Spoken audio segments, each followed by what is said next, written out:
All right, welcome to the Gaming Lounge Podcast, episode 43. Once again, I'm your host, Sebastian, and I'm joined by Dory. How's everything going, Dory?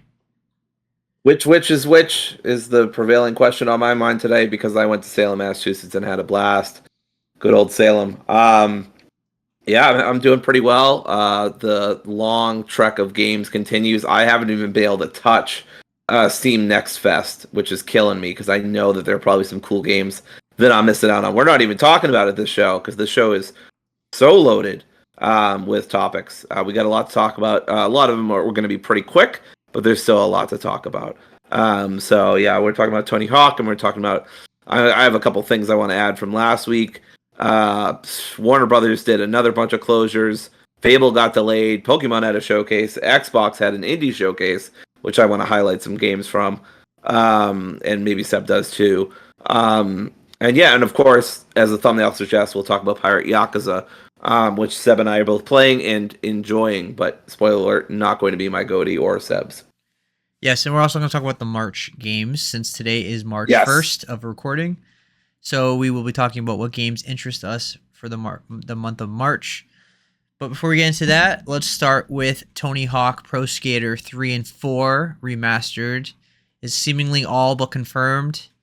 So recently we got a rating leak in Singapore that had Tony Hawk's Pro Skater 3 and 4 coming out in 2025 for pretty much every platform. And then on Twitter, on X Twitter, it said loading new parks 3/4/25, which was hinting at a potential announcement for March 4th of this year, which is only in 3 days. And that's normal. I think a Tuesday. I think it's a Tuesday. Is pretty normal day for news like that. So that lines up as well. And then apparently there was an in-game Easter egg in Call of Duty Black Ops 6 map that features a prominent display with the date March 4th below a logo reminiscent of Tony Hawk's Pro Skater 1 and 2, which also further fueled speculation about an impending announcement. So all the indicators point to March 4th being the reveal of Tony Hawk's Pro Skater 3 and 4, and fans are eagerly awaiting confirmation and additional details about the remastered titles. So, Dory, first, do you think this is true? And second, are you interested? I mean, it's right in the name. March 3rd or 3/4, March 4th, right? It's right in there. So it makes a ton of sense. I don't know the exact numbers, but I feel like the remasters or remakes were very successful in terms of selling, and critically they were solid. I think there was mostly 8s, maybe a couple 9s in there. I don't know, maybe some 7s. I had a great time with it. I do feel like the soundtrack got a little repetitive and some of the challenges frustrated me, but that's part of the game. So I'm very excited about this. Give me a revved up soundtrack, and some maybe juice up that create a skate park kind of situation that they have. I never used it, but I know there are definitely people who are big fans of. I remember highlight reel, like sort of accentuating that aspect of the game because people would make ridiculous skate parks that no one could ever physically do. That would be that was good stuff. So I hope they would kind of build on that. And yeah, I mean they had a lot of different skaters too. You can make your own skater. It's been, I want to say 5 years, 4 years since Tony Hawk remakes came out. I know a lot of people want Underground 2, and a lot of people want the Underground series to come back. I too would like to see the Underground series come back. Good times with that series. Yeah. But yeah, yeah, I'm excited. I think this is very likely. Tony Hawk himself posted a little eye emoji tweet responding to some people. It's pretty clear something is happening, and I don't think that they picked March 4th for no reason. Yes, I think it's definitely happening. It's been long enough since the first remastered collection, and which was really good, and people it was well received, and people were into it, and it was popular. So I don't see why Activision would not do this. It's a popular franchise, and I have a lot of memories with the third game. I don't really remember the fourth game as much. I feel like, but the third game I Yeah. definitely remember a lot. I feel like the third is the star. If I remember correctly, third is the star of the franchise, right? That was the one that really like, or was it Yeah, two? it's. I feel like it depends on the person because Yeah, one person could say the first game and one person could say the second game and the third yeah, game.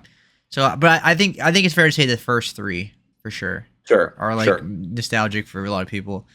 I personally I have most memories with 2 and 3 than anything else, Yeah, and then the underground games, of course. which I think could also potentially be remastered in the future. And Yeah, then after that, I kind of fell off the series. But I think the series yes, themselves fell off. yes. The only thing I played after that was the PSP Tony Hawk game because it was like a handheld game and it was awesome. I was like, yeah, I would love to play a skateboard game on the go. But other than that, the series fell off, especially the fifth You game. could you could say that it went downhill. Yeah, So, it went underground. okay, Yeah, it went underground. Yeah, sure. yeah. So yeah, I think you and I are both interested in it. I'm not saying I'm Yeah, day one, but I am it's interested. credit to Tony Hawk, just Tony Hawk in general. Honestly, Yeah, I don't know if you know this, a little bit of fun trivia, but his son, I want to say it's his son, and yes, his son and Kurt Cobain's daughter have a kid now, and yeah. that is the most '90s kid who will ever exist in this planet, living in the 21st century. Anyway, I just thought that was so cool.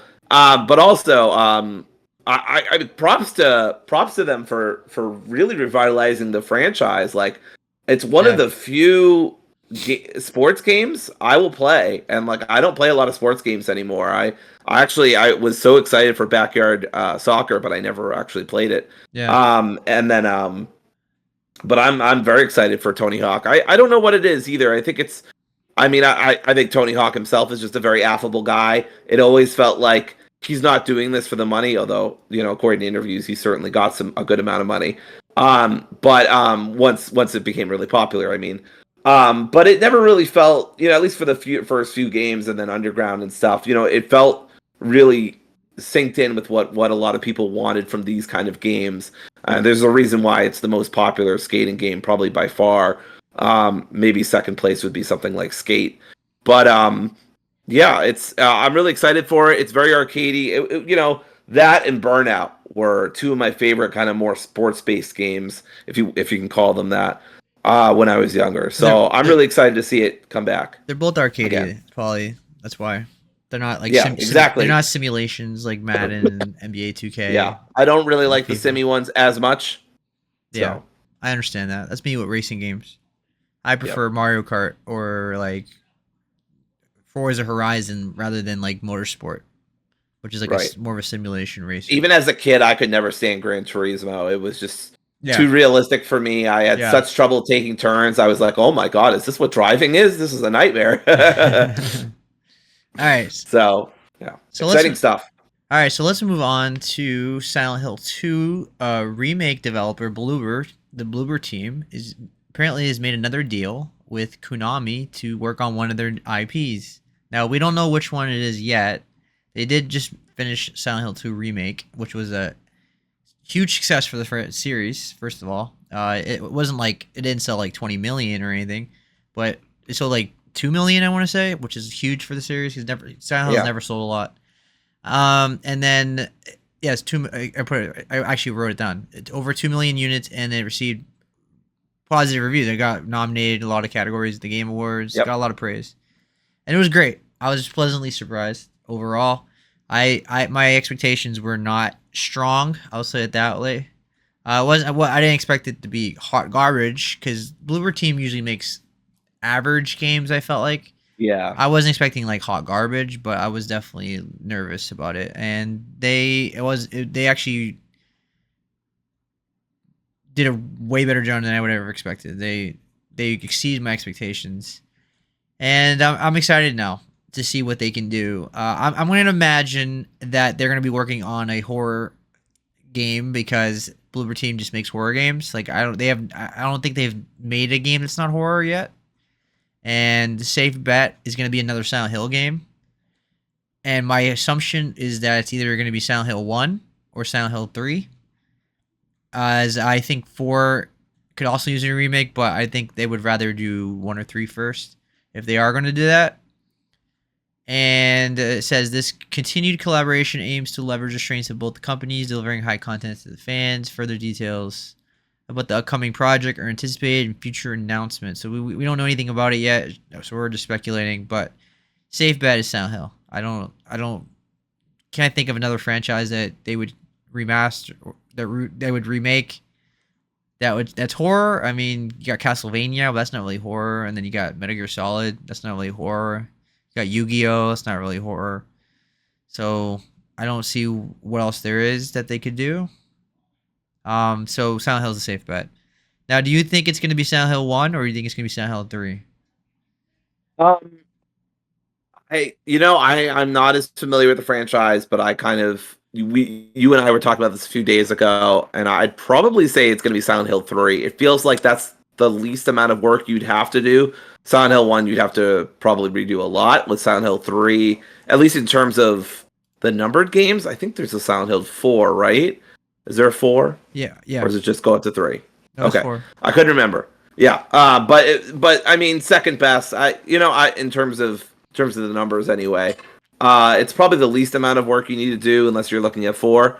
Well, so I would imagine so. Technically, there's more than 4. There's Homecoming and Downpour. Right. No, I just mean in the numbered way. Yeah. Because eventually they ditch the numbers. Yeah.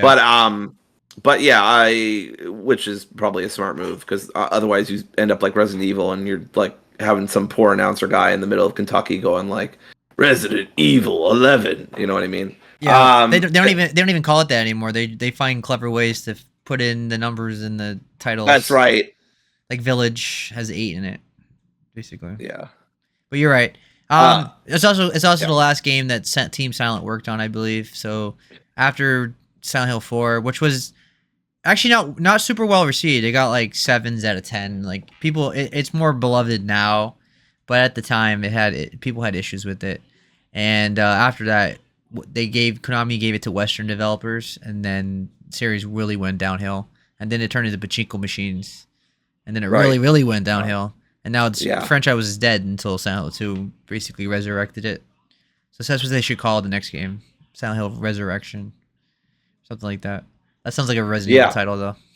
Yeah, it does. Revelations Resurrection. Sounds like a Kingdom Hearts thing, too, because they're obsessed with R. And so is Final Fantasy, too. It's a Japanese Remind. thing. Yeah. It's absolutely, apparently a Japanese thing. Remind. Rebirth. Yeah. Anyway. But, yeah. But I mean, obviously, I'm more familiar with the franchise than Dory, but I would think Silent Hill 3 makes the more sense to me. Right. Because Silent Hill 1, I guess you could just you can reuse the assets because it takes place in Silent Hill, and they already have the town basically built from scratch, so you can just insert Harry Mason into it. You can do like a couple new locations, and obviously, and the characters and all that. But I feel like they would want to do something a little different. And they would rather like focus on a protagonist that's a bit different with the Heather, because Heather, instead of being like a grown man dealing with his wife issues and stuff, or like a grown man looking for his daughter, Heather is more of like a teenager. She's getting thrown into this crazy world, and she's learning her true identity, which is related to the first game. And I guess you could technically like tie it in with the first game by flashbacks and stuff because Silent Hill 3 is their direct sequel to Silent Hill 1. Silent Hill 2 is its own separate story away from everything else. James has nothing to do with anything in Silent Hill. Because like Silent Hill 2 doesn't even address the cults in Silent Hill. Like Silent Hill 2 is purely like James' own psychological issues, and Silent Hill 1 and 3 and 4 are all purely about the cults and the devil and all that stuff. So it's a whole different kind of story than 2. So I think 3 just makes the logical most sense because Heather is like, she's very opinionated teenage girl. She's very sassy. People love her. She's very iconic. It just makes the most sense to me to do 3 next. But I ain't complaining no matter what they do. Even if it's like a brand new game, I'm totally happy with that. But a remake just makes the most sense to me. It's just the easiest way to make a success, basically. I'm worried though because Silent Hill 2 was easy for Bloober Team. You know, middle-aged white guy who's looking for his wife, very relatable for game devs. But like a 17-year-old, you know, very opinionated white girl. I don't know. I fear that we will try to appeal to the youth. But She's very 2000s girl, so she's like right, Avril Lavigne in Silent Hill basically. It's like that punk rock right, kind of girl in the mid 2000s. Heather's awesome. She's a great character. She's one of the yeah, most iconic Silent Hill characters. And then you also have the bunny guy who's iconic, and there's a lot of iconic stuff that we think of Silent Hill from that game. And Silent Hill 3 is significantly scarier than Silent Hill 2, like way scarier than Silent Hill 2. So terrific. Bloober can really have a field day with this game because Seb, I've suddenly and for no particular reason at all just mentioned 5 seconds ago changed my mind, and I want them to do any other game besides Silent Hill 3 because I was already very scared playing Silent Hill 2 at times. if you think Silent Hill 3 is scary, Silent Hill 4 is even scarier than Silent Hill Oh 3. my god!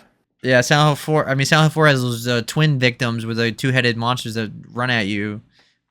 Those kids that got killed, they turn into like monsters, and Terrific. Silent Hill 4 has like the ghosts that come out of the walls and stuff. Silent Hill 3 is arguably the scariest though. Silent Hill 2, actually, Silent Hill 2 is probably the least scariest Silent Hill game. Now that I think about it, Silent Hill 2 just has the best story and characters. All right, so I think we're both excited. Dory is now Yes. a newer Silent Hill fan because she really liked the remake of 2, and Loved it. Yeah.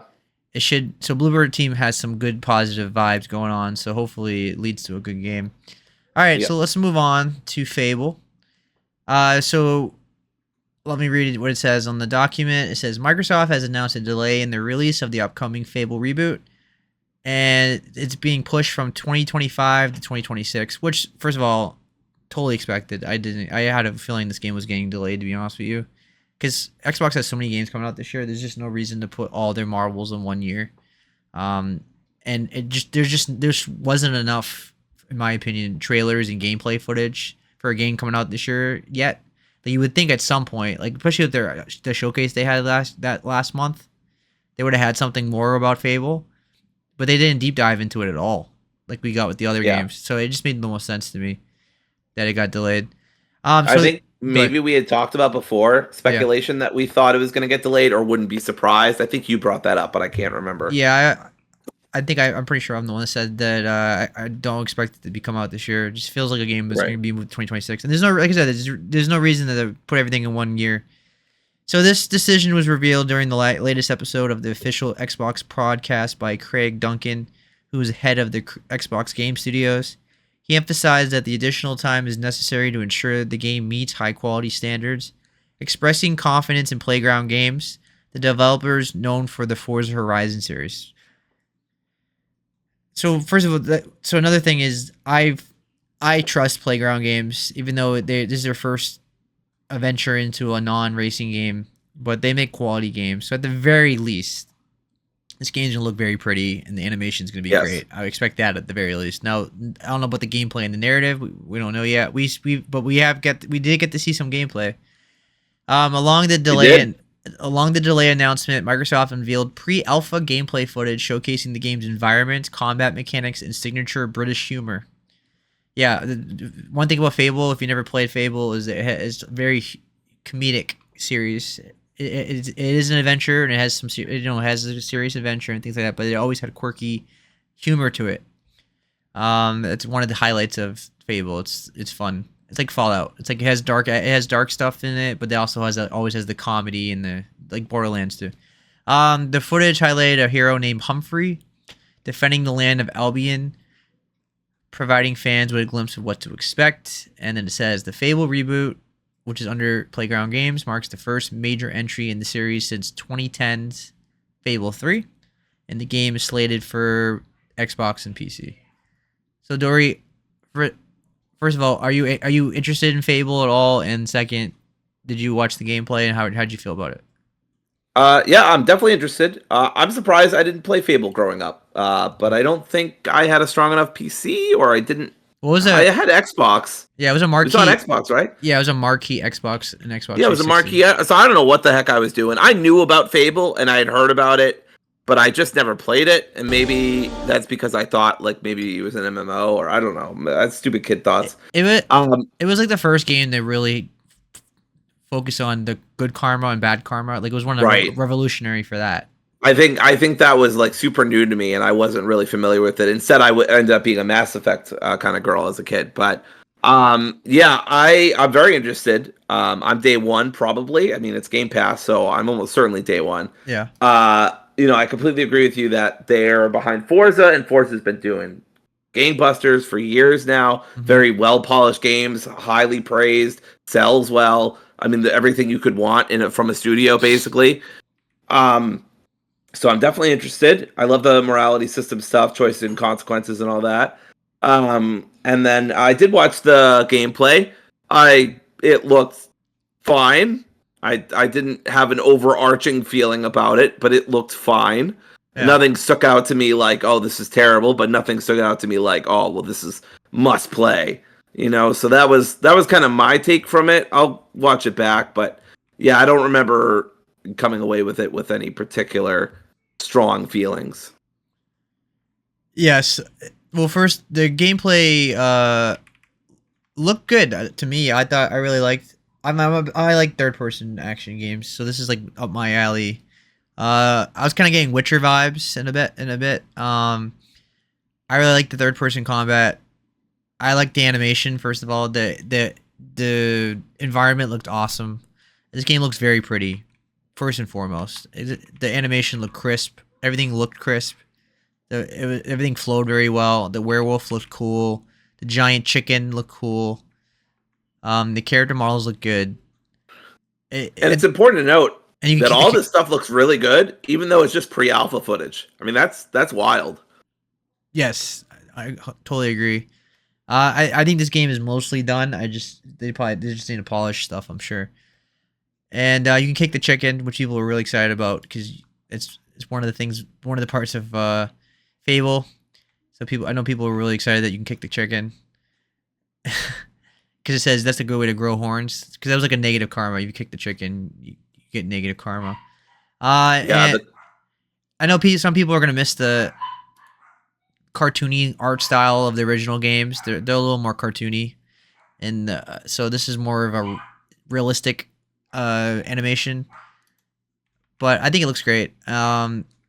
I can't comment on the gameplay because it's just not enough gameplay yet to really say, but it looks pretty good so far.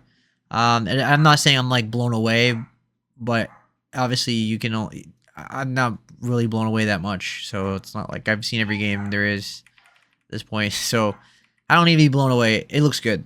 I think this game's gonna be a quality game. I think it's definitely gonna be at least in the 80 something or 90 something. Like I'm pretty confident this game's gonna be highly rated. I'm not saying it's gonna be like 95 or anything. I'm just saying I'm very confident it's gonna be at least in the 80s. It looks like a quality game. Everything looks like a AAA quality game. So I'm excited for it. I will get this day one, most likely. I strongly recommend people try out Fable. Their collection, the anniversary collection of the very first game, is on Game Pass, and it's also on Steam. And it's always like $2, $3, $4. So it's dirt cheap. So if you want to play Fable and just see what Fable's like, play the first game and the collection, and it's very available on PC and Xbox. So check it out. All right, so let's move on now. Unless Dory, did you have anything more to say, or I think that's pretty much it. No, I'm good. I think you summed everything up. I think it looks great. Yeah. And like I said, again, the fact that it's pre-alpha is incredible. So yeah, I'm with you. I've pretty decent hopes for this game. So I think it'll be a great one. Yeah. All right, so moving on to WB Games.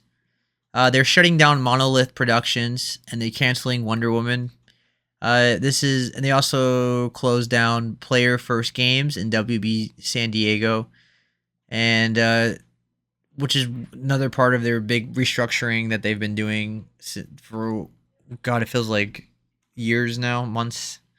Anyway, so let me read what it says. Warner Brothers Games has recently undergone significant restructuring, leading to the closure of several studios and the cancellation of notable projects. Key developments include the studio closures of Monolith Productions, Player First Games, WB Games San Diego, and Monolith Productions was renowned for titles like Fear, and they were and Middle Earth Shadow of Mordor.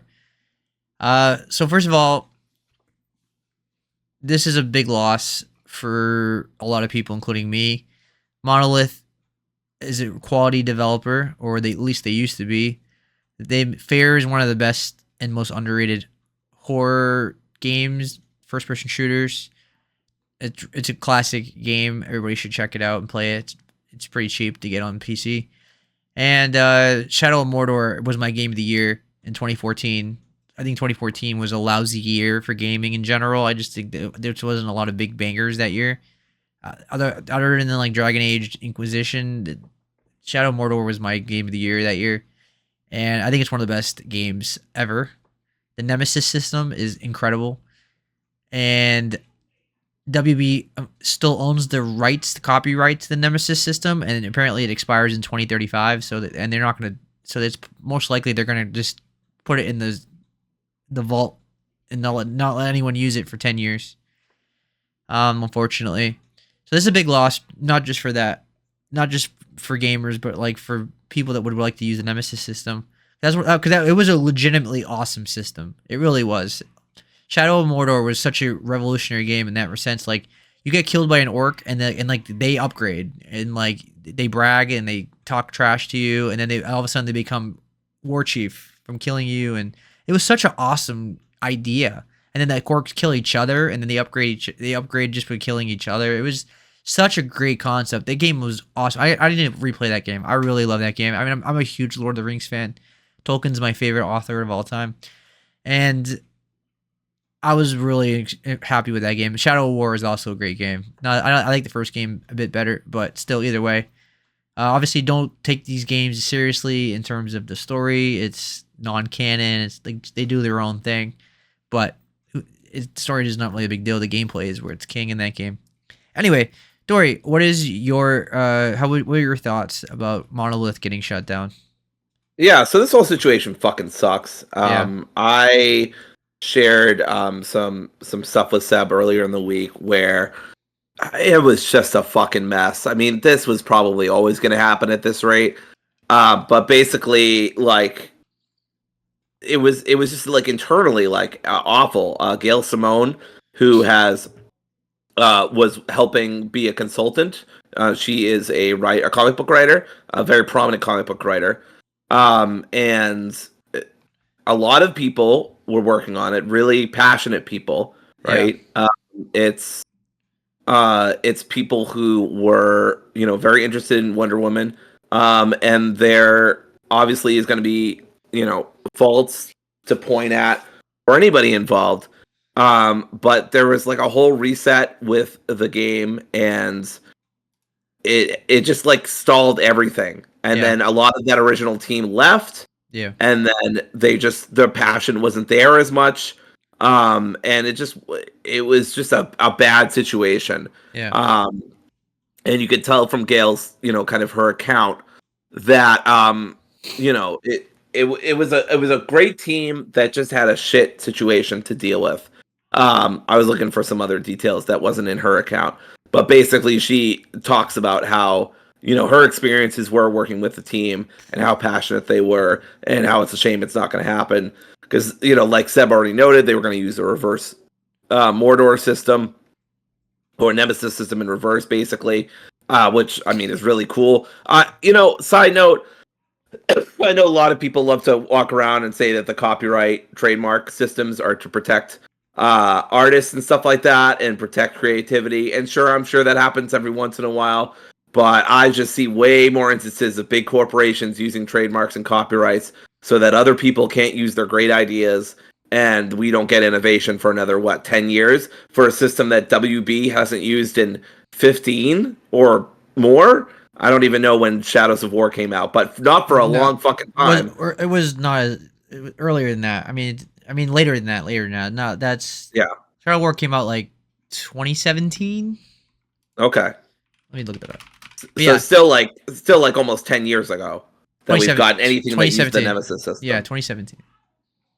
But yeah, you're right. It's been Yeah. it's been on hiatus for 8 years now. Right, and now they're gonna put it on hiatus for another 10 years and close down Monolith. Yeah. They didn't want to make another Lord of the Rings game. They were forced to work on Wonder Woman while rebuilding their staff and leadership, which was an impossible situation. And many of the ex-Monolith team formed Cliffhanger Games with EA and are now working on a new Black Panther game. So it just spins off from there. You Yeah. know, it's not just because of the internal stuff. Like WB, and I'm taking a lot of this from Okami 13, who took it from a YouTube live video, basically talking about like what happened from Jason Schreier on Kind of Funny Games. But basically, like Wonder Woman was canceled because obviously Suicide Squad. They also lost a bunch of money on Multiverses and Quidditch Champions. Plus, they rebooted the game, of course. And to top all that all off, I think this is the last thing I'll say just for a little bit, but Monolith devs had no knowledge that the studio was going to be closed, and they learned about it only a little bit before everyone else did, which is just so disrespectful to the people who poured so much of their heart into it. It's not just about Monolith. Obviously, other studios closed. I'm less familiar with those studios, and there's less of a story about them because they're smaller. I believe they worked on one of them worked on phone games, and I think that was Player First Games. I'm not sure. And then WB Games San Diego, I'm not familiar with either. But yeah. All right. So now, what the frustrating thing also is WB has a great catalog of franchises to use. Like they have DC, they have Mortal Kombat, they have Game of Thrones, they have Harry Potter, and they misused a lot of them. And they have Mortal Kombat. Did I say Mortal Kombat? I think I said Mortal Kombat. They have like they've just misused them completely. First of all, Multiverses, Suicide Squad, and what else? What else failed? Oh, the Quidditch game. Yeah, Quidditch Champions. What do they all have in common? Squad, what do they all have in common? They're all live service. They're all service games, and they all failed. And then meanwhile, you have Hogwarts Legacy, which was the highest selling game of last year. Batman Arkham Knight sold like 3 million or something, 5 million, and like you have a Game of Thrones, you have the IP of a Game of Thrones. You have not made a single player game ever. Like you literally sitting on like a great IP, and you've done nothing with it. The only good thing right now with them has been Mortal Kombat, which has been I think it's been a quality franchise, but they just publish it. It's not like they're doing it. It's the developer of Mortal Kombat, which is Neversoft. So it's very frustrating. I mean, DC's games like 10 years ago was like phenomenal. They had more games than Marvel. Like DC was doing fantastic. They were just consistent, and they've just fallen off a cliff. Like there's almost nothing. Now I know James Gunn is starting to fix that, and he's trying to make the games connect to their DCU, and I'm excited for that and see how they pull that off and all that. So there is some hope for DC's games in the future, but it is ridiculous. I mean, you have Superman, the Flash. I mean, you have Wonder Woman, of course. Now, first of all, the Wonder Woman game I always expected to be canceled because the things I was hearing, it was just like it was in development hell. They couldn't figure out what to do. Everything involving this game was just negative or just completely invisible. Like nothing was. It was revealed, and then you heard nothing about it. It just felt like it was a mess, and so it getting shut down does not surprise me. And then we didn't say this yet, but the company's gaming division has reported a 29% decline in revenue for the fourth quarter compared to the same previous year.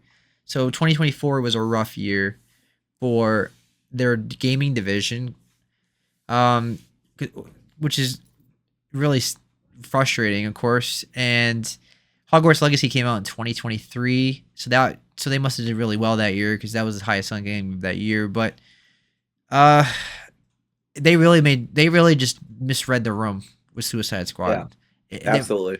Because nobody wants a live service Suicide Squad game. Make a single player game. Don't shit on the legacy of the Justice League and Batman, first of all. Like, canonically killing Batman in the And then Arkham I think it was a universe. fake out or whatever. He ended up being a mirage or all Yeah, or some that bullshit. felt like we don't want to deal with the backlash, so let's like find some bullshit to get around that. Like, and that was Kevin Yeah, Conroy's final performance, which is even more frustrating. disgraceful. Especially when Disgraceful. Arkham Knight ended just fine. Please just give us a Batman Beyond game. That's what I want. Give me a Yeah, Batman Beyond game. I'm kind of sick of. you know, I'm not sick, but I'm kind of tired of like another I would want another Batman game that's like similar like Arkham City. Even though I love those games, I just feel like we've done it like 4 times now. That like yeah, do something a little different. I think, but yeah. they have so many characters they can do, and they're just not doing it. Dory. Yeah. I mean, this is one of the, as a wrestling fan, specifically an AEW fan, I think this is one of the worst parts of AEW is that they're so close to WBD, or just Yeah. Warner Brothers in general. Yeah.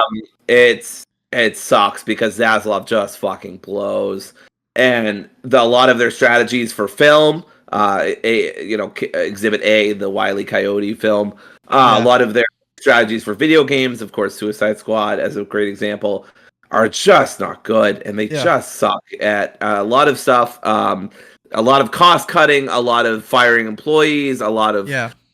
putting out good stuff, or not putting out anything at all.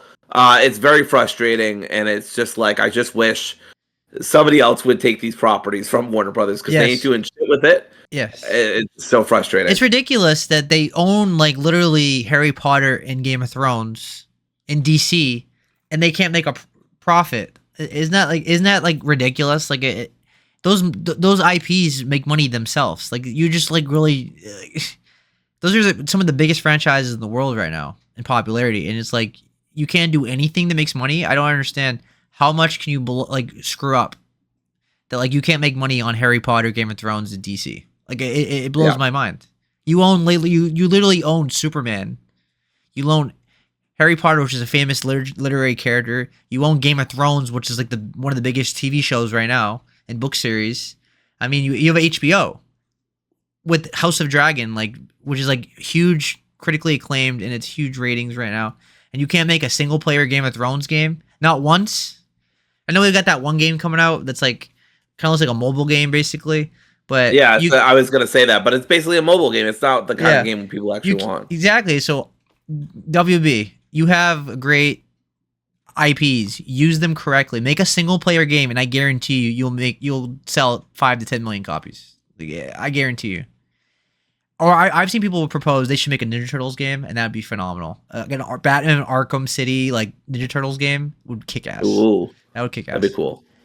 But Batman Beyond, that's what I want. Give me Batman Beyond. Go in the future. Give us Terry McGinnis. It's time. Batman Beyond.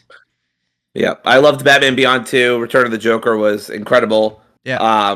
One of my favorite Batman movies of all time. Yes. Agreed. I'm pretty sure they still use Batman Beyond in the comics, so you could draw from that. Yeah. Pretty sure the voice actor for Terry is still alive and still doing voice work. So like, there's Wilfred Yeah, Wilfred L. Yeah, there's no fucking reason that they can't do this. They just don't want to, or just choose not. I don't fucking know. But it's incredibly frustrating. Absolutely, and you can get like Troy Baker to be like old Batman because he's the voice of Batman. Right. Nowadays, make him be old Batman. Like he can do like the Joel voice or something. Like it works. Yeah, right. It just works.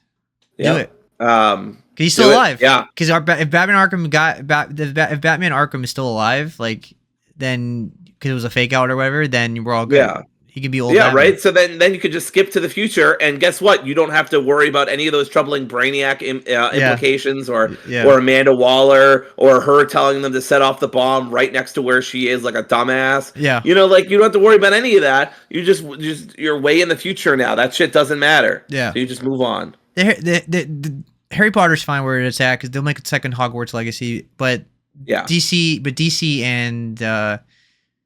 and Game of Thrones needs single player games. But and no offense, Seb, but it's like, especially as a trans person, that's not the franchise I really want to see succeed right now. At least if it was Harry Potter and some other series, from Warner Brothers, I could be a little more okay with it.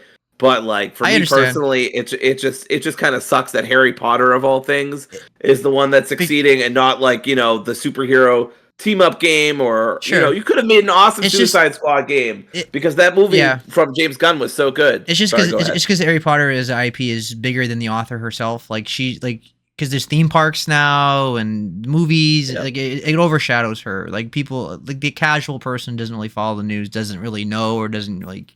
Yeah, Be honest, yeah. with you, doesn't care. And they just sell.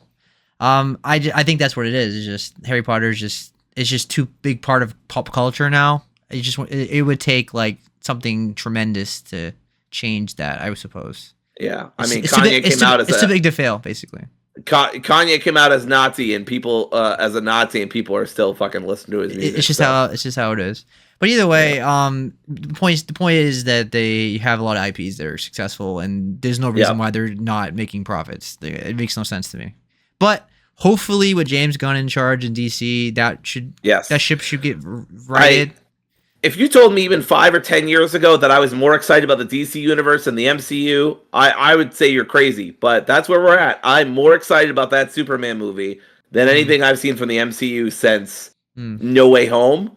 I think and Guardians 3. Like those are the last MCU movies I've watched. I've not touched. Now, granted, they haven't come out with a ton of them last year, but still, I haven't seen it. Now, I do want to see Deadpool versus Wolverine. I just missed the boat on that. But it's on Disney Plus now. So yeah, it's on Disney Plus. So I do plan on seeing it at some point. But my point is, I'm more excited for what James Gunn has got planned with DCU than what Kevin Feige's got with the MCU, which is understandable because it's new. So it's understandable, like because we don't know what to expect, so it could be exciting. Well, but what I've seen from Superman is incredibly promising, and what I've seen from some of the clips I've seen online from Creature Commandos looks really good. You should watch it. Totally recommend. Yeah, I really should. Yeah, and then a lot of the DC stuff on HBO I've been really enjoying. I just think that's got a lot of untapped potential. Yeah. Obviously, I love the Robert Pattinson stuff, but anyway, we're getting off topic. Sure. I want to end by saying that obviously thoughts go out to everybody who was laid off, and hope everybody lands on their feet and is all right. But yeah, it's another awful layoff that happens because the people up top don't fucking understand the industry and then blame the people who work on the products that they're basically forcing to. So sure. All right, so that's a good segue to move on. And speaking of franchises that are too big to fail, Pokemon is, strong as always, and they gave us a showcase. Now, like 90% of the showcase has zero appeal to me or Dory. Yeah, or me. But the one game that did appeal to me was Pokemon ZA, which obviously is the Pokemon game I'm waiting for this year or next year. But apparently it's coming out this year, as they said. If you ever played Pokemon Legends Arceus, which was a really good game, it was in my honorable mentions that year. It was almost my top. It was my top 10 for a lot of the year, but just a lot of good games that year. Either way, that game was really fun. This game is doing the same kind of gameplay where you're like running around the town, or in the last case, you were running on the wilderness, and you were like fighting the Pokemon in real time, and like the Pokemon would charge at you, and you would have to like dodge out of the way, and your Pokemon would battle with you, and then you throw the ball at the Pokemon, like you actually control like the cursor and everything. It was really cool. It was really fun. The only downside of that game really was the performance was really bad. The graphics were not good, and the performance was very choppy. And this game looks better to an extent. I've seen things online that are concerning. It does not look super polished, but it looks like more of the same. Does look a bit better. It looks like a lot of fun. I don't think this game is going to be anything monumental, but it looks like a fun Pokemon game. It looks like what people want from a sequel to the first one. The characters look interesting. The story looks fine. The story doesn't really matter. The starter Pokemon you can pick are Totodile, Chikorita, and Tepig. For whatever reason, they left Cyndaquil out. I don't know why. Yeah, the Cyndaquil disrespect is crazy. Yeah, I don't understand that. But it will be cool to see a Mega Evolution of Megananium. What is he? Megananium? How do you say his name? Meganium. And Feraligatr. So I'm curious to see what that's gonna look like. I forget what Tepig's final evolution is. I know what it looks like. I just forget the name of it. Anyway, They put a big emphasis on Mega Evolutions in this game because that's like the new gimmick with Pokemon is the Mega Evolutions for everything. When they turn gigantic, uh, it looks like fun. I don't see anything like to be upset about. I think it looks like it looks like a pretty fun game. I just don't expect it to be my top 10 or anything, but it looks like a fun game. It says late 2025. That just tells me November. November just feels like a Pokemon game. It feels like because Nintendo always does that with Pokemon. They always put it like that 1 month where like November where it's like it's gonna sell a lot. This game's gonna sell like 10 million, 15, 20 million. Now is this a Switch 2 game? I would say most likely. I think I don't think it's necessarily a Switch 2 game. I think it's like one of those like it's a Switch game, but like they can upgrade it a little bit to run on the Switch 2, where like it's just like a kind of like a remaster, or like there's like a better version on the Switch 2 that runs a little better. You know what I mean? Like how like Breath of the Wild was when it came out. It was on the Switch and it was on the Wii U at the same time. I feel like it's gonna be like that because I don't see why you would not put it on the Switch 2, but maybe I mean it has backwards compatibility anyway. Anyway, Dory, any interest? I'm gonna be a very negative person about this. Oof. So if you don't want to hear someone be negative about Pokemon, I don't know. Skip the next 5 minutes. There's no winning with me with Pokemon anymore. I loved what it used to be, and I wish that I liked what it is now. I did like. I guess I'm in the minority, but I liked Sword and Shield quite a bit. But again, I was coming from a very unique perspective that I hadn't played Pokemon games in 10 years. So basically all of those little minor adjustments that they had been making since Diamond basically all hit me at once. And I was like, holy shit, this is incredible. But then after that, I was like, I played the remaster of Diamond, which I thought was great, but wasn't much more than that. And, the chibi the graphics were polarizing. I just don't really I know this is what everyone's always want. Well, not everyone, but a lot of people have always wanted Pokemon to become an open world game. I wasn't necessarily one of those kids growing up or teenagers or whatever. I never personally had those goals. I don't. It makes sense, obviously. I completely understand why people want that. I think it makes a ton of sense, but I think in practice, it just doesn't really appeal to me. I think I really like the more linear, straightforward, go to 8 gyms thing. But the problem is, and this is why Pokemon can't win with me, and I understand that's not really fair, but it is what it is.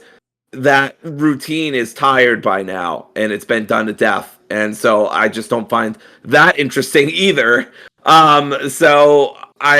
Basically, I'm not into Pokemon anymore, more or less. Now, the only thing they could do at this point is like, take a bunch of years off and come out with a brand new game and that looked really polished and like introduce like some new mechanics or something. Like maybe I'd be there. I don't know. Well, that's really what would get me. What really would get I don't know. I'm not really impressed by it, but what would really get me is if they did like a remake for Heart Gold or Soul Silver on the console. I'd be there. I mean, day negative 500. But I think that's about it. I think my love of Pokemon is more or less gone. Yeah. In terms of like where the franchise is, which I think is a shame. I think Game Freak could make a really good Pokemon game if the Pokemon Company / Nintendo would just give them the fucking money and the fucking time. But they don't. They only give them like a year or two, maybe 3 at most, to make a console-worthy Pokemon game. And this is one where you're, by most accounts so far, I know it's just one trailer, so I'm not saying it's the be-all, end-all, but it seems like you're mostly just stuck in a city, or at least like maybe the areas around a city. That feels kind of boring to me. Well, but even the first game was open area. It wasn't open world, so like it was misleading, and it was like, oh yeah, it's not really open world. It's like an open map, kind of like Avowed or something. It was like. Yeah, so this game is probably gonna be similar. It's like in a city, but it's a giant city. It's like being like in New York or Paris kind of thing. It's like, sure, it does seem like it sucks to be totally in a city, but the city's probably really big. Well, generally big. I don't have an issue with that. I think the ideal Pokemon game for me is if they did every region in one giant game. Like they had like a DLC or something. Like you get a bat. I love the formula because first of all. it's not something I play a lot. Like in terms of like if I played Pokemon games annually, like that kind of game annually, then yeah, I probably might get sick of it. Probably not, to be honest with you. But because the new generation, what every 3 to 5 years, if when I play it, it doesn't feel like even though it's the same thing, it doesn't really bother me because it's like not something I'm doing all the time, so it's fine to me. I just want like a more polished formulaic game like that where you go all the regions. Because one of the things I love about like gold version and silver and crystal version is you can go to like Johto and Kanto and get 16 badges. Like that was awesome, and they were like the only games that ever did that. After that, it was kind of sad. Now, if you could explore the whole world, that would be phenomenal. I mean, that would take a lot of effort, but that's what I want. I will say what moves me more was the teaser for Pokemon Champions. I did love Pokemon Stadium growing up. Yeah. I loved the mini games and I loved the actual fights. I loved the announcer was like, "Oh no, Gengar has fainted" or whatever, which was cool because I always did that with one hit. Yeah. Yeah, that's right. He went down with one hit. Because I pretty much did that to myself as a kid. I was like, "Oh my god, so and so." Yeah. So I am more moved by that, but I don't know if I'm like so interested that I will be there or play it. Yeah. But I do like that they're bringing it back. I think Coliseum was a cool idea. I mean, it's really just 3D Pokemon battles and a tournament, tournament kind of style.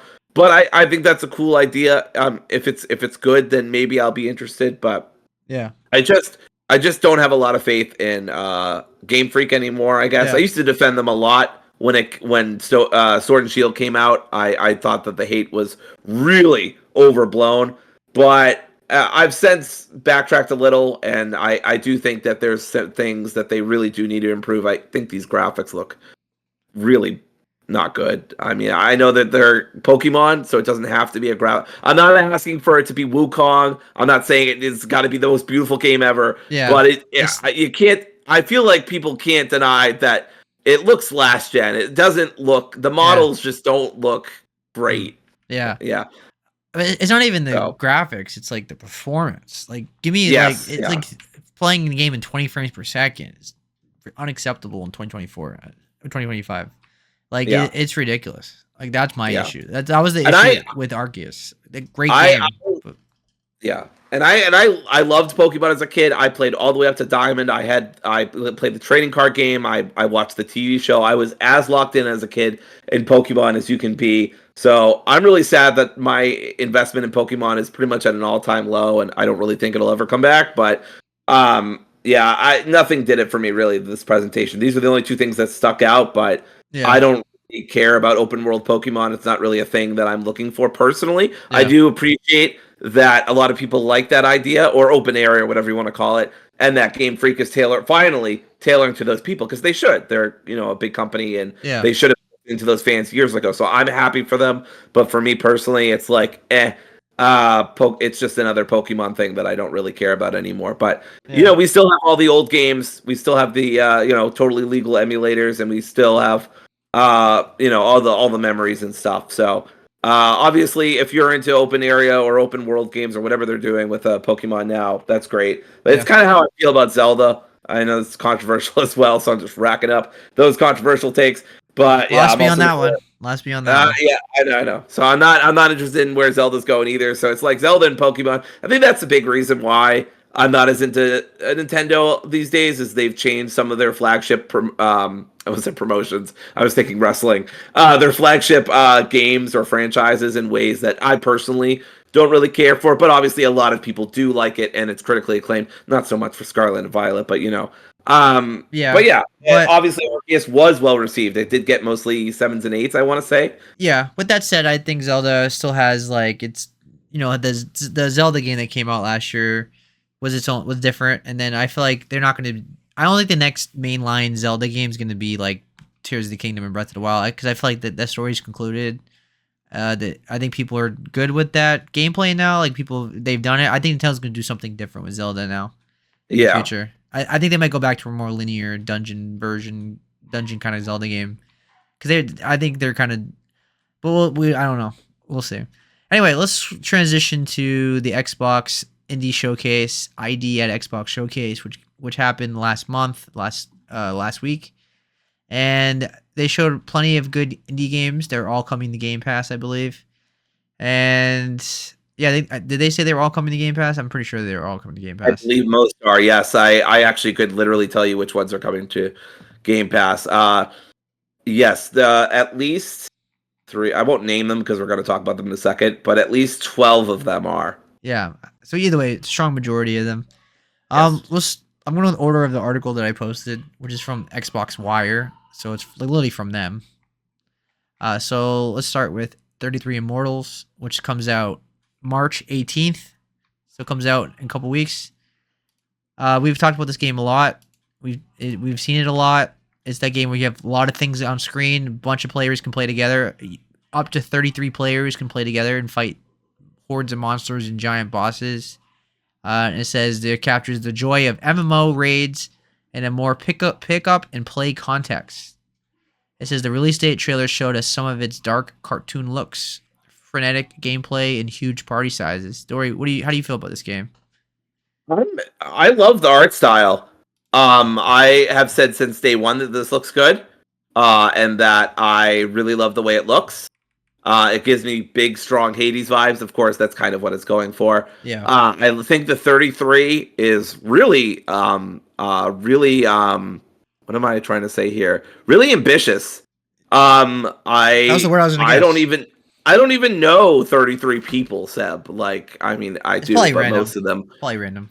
Yeah. But I'm just saying, like, I'm glad that it's random, but geez, I don't even know 33 people off the top of my head. So I think this is a really ambitious idea. I hope it succeeds. It looks really cool. And it's coming to early access March 18th.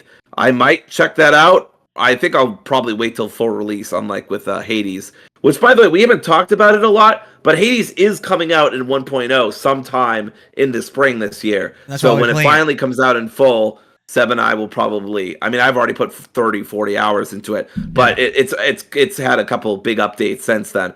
Anyway, this looks cool. I am interested. I'll wait for reviews. That's what I'm trying to say. Yeah. Side note, I'm doing a Percy Jackson in my class, and we're doing Greek mythology, and we're putting the kids in their own special cabins, houses. They're represented by each god, and we use the artwork from Hades for each god to represent their houses. So Hades, I've been basically teaching Hades in a sense, using the art style, which is phenomenal, by the way. So yeah, I will be playing Hades 2 this year. Anyway, side note over. This game doesn't really appeal to me personally. I've talked about this before. Like, it looks cool, and I think the animation looks great, and I think it's a cool idea. It's ambitious, as Dory said, but not for me personally. I don't. I'll try it out if like Dory bought it, or she can have a Game Pass. But like, if I would try it out, Yeah. but not something I'm personally gonna buy unless like I hear amazing things. But so I'm not saying I'm definitely not gonna buy it. It just doesn't really interest me that much. All right. Moving on to Balatro. That's coming to Game Pass already, or I mean, it came to Game Pass that day, and not much to say. Balatro is Balatro, one best indie game of the year. Dory has a vendetta against it. Remember? That's right. Absolutely. I think the I hate biggest. I Go ahead. all my homies hate Local Funk. Take that, Local Funk. I'm Yeah. kidding, but I do not have any beef with Local Funk. He seems like a very nice man. The big problem was, I think the problem we just had with Balatro was not the game itself. It was just Right. No. putting it in the top 6 for the game of the year. Yeah. Felt weird. I didn't agree with that. Yeah, I didn't agree with that either. I think that should have been Yakuza. Yeah. Anyway, then they showed us Blueprints, which we have also seen at the State of Play already. We talked about this game before, so do we have anything more to add about that? It just doesn't really appeal to me still. It doesn't appeal to me either. It's a kind of a mystery puzzler with. I mean, I will say this: I love the art style, and that's about the nicest thing I can say about it. Yeah, It otherwise does not appeal to me. It's an exploration game mixed with, it has puzzles, map making, and a card game system. So it's like a mix of different genres, and you're basically exploring a house. Yeah. A mysterious house. Doesn't really appeal to me, but if you're interested, it comes out April 10th on PC and Xbox Game Pass as well. All right. This next one I'm excited to talk about. All right, so the next one, I'm going to read what it says. is Buckshot Roulette. It says this haunting experience makes gambling with your life a very literal concept and has already captivated a horrified PC players. Transforming the already unpleasant game of Russian roulette by introducing a shotgun and some dastardly extra rules. This is a true tabletop strategy game with a grim twist. Oh, this is definitely a Dory game, I can tell. And today's show, we learned the Buckshot Roulette is on its way to Xbox and Game Pass. Prepare yourself. Dory, why are you so interested in this? All right, this first off, it's a very retro kind of PS1 style games. This looks like something. This looks like that one game, Inscription. Yes, it looks like Inscription, exactly. Is this the same people? I don't know. I don't believe so. I will check out. Actually, I was looking at it on Steam right now. It's made by Mike Klabikna, published by Critical Reflex. Definitely not the same guy. Well, it's only $3. It's only $3. Yeah, I was about to say. Also, if you need an excuse, this game is $3. Okay, so first off, the reason I'm so excited about this, I love the aesthetics. I just think this game looks cool. I think it's a really cool idea. That you're basically like, betting on your life. It's the people that made. It's the publisher that did mouthwash. Oh, okay. It does not surprise me at all. This game looks really fucked up. And Steam says similar games to you've played, Inscription. Yeah, of course. Yeah. But it looks really cool. There are some really positive reviews. If you look on the Steam page, it has overwhelmingly positive for all reviews and very positive for recent reviews. It's literally $2.95. You can play it with your friends. Many lives, such bad RNG, very tools, says one of my curators. Thank you for that. Yeah. It just looks really cool. And it's it looks like a fun game that you can play with your friends. Now, look, full discretion, I'm not sure I'm going to actually play this myself, but I was excited to talk about it because it looks cool. It's a cool concept. It's gotten good reviews, and it's a cheap game. So, unless you're me making up imaginary excuses in your head, like I have to play Pirate Yakuza, there's really no reason why you shouldn't buy this game. At least give it a shot. At least give it a try and see if you like it. I'm not really the gambling sort, but I think this is a really fun twist on that. Yeah. So yeah. Sure. You can't $3. Check it out for sure. Like there's nothing really to lose, but it is coming to Game Pass if you have Game Pass. Moving on to Descenders Next, which is launching April. It says the sequel to the downhill biking Game Pass sensation. Descenders Next broadens the scope to include multiple ways to go really, really fast down a mountain, promising to be the ultimate extreme sport game, tackling multiple biomes on snowboarding and mountain boards when it arrives on April 9 with Game Pass. It looks pretty fun, honestly. I like snowboarding games. I love SSX, personally. It looks like a fun game to play, actually. I'm not like, oh my god, I have to play this, but like, yeah, it looks kind of fun. What do you think? Any interest? We have SSX at home. No, but I feel like it's different though. I'm kidding. You're just going straight. I'm kidding. Yeah. No. I'm totally kidding. I do not have the pedigree to even really make comments on this game, so I'm super duper kidding. It looks like a game like this should look. I really have no Tony Hawk is a really big aberration for me in terms of games that I like. I generally do not like games that involve skating or rolling down things. I have a fear of heights, so games like this probably wouldn't do much for me. All the best in the world to the people developing this. It looks functional and fun, but I have no interest personally. No problem. So the next game was Echo Weaver, which is also coming to Game Pass.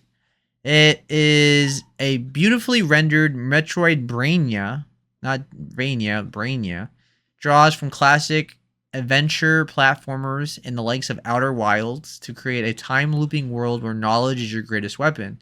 The trailer offered clues as to how, across multiple loops, you'll piece together the story and shape of a collapsed utopia and escape the temporal prison you're trapped within. So this doesn't seem like a game that would appeal to Dory, I would think. Okay, so that's true, but also, what the fuck is this game? So this is Citizen Sleeper. I mean, this is basically Citizen Sleeper. I don't know if you can see that, but they say at one point, "Weaver, wake up." They say "Sleeper, wake You up" got this. at the beginning of their trailer. What? It says you got this.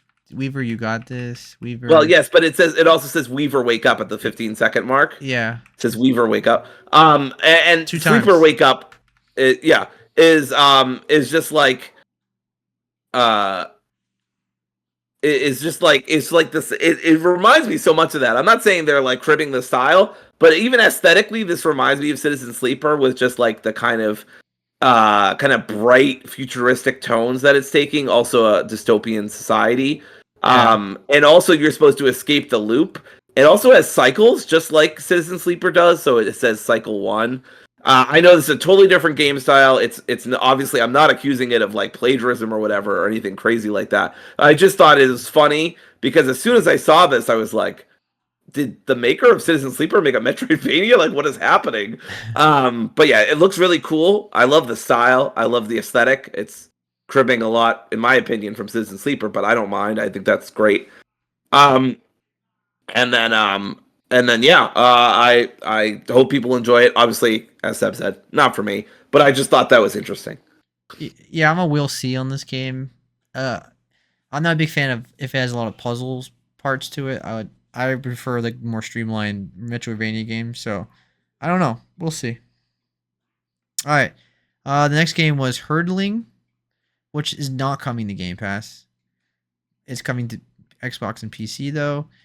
Hurdling. It says developer Okomotive created two of the most exciting mechanic-packed adventures to recent years in the form of Far Alone Sails and Far Changing Tides. Never played them.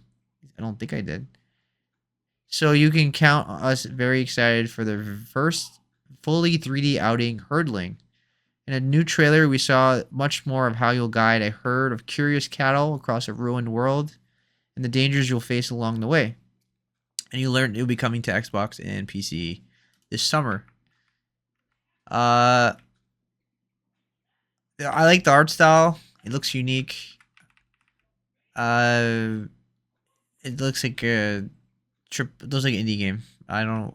It looks like an indie game with a concept. You're herding sheep and you're getting chased by giant birds and going through like a post-apocalyptic world.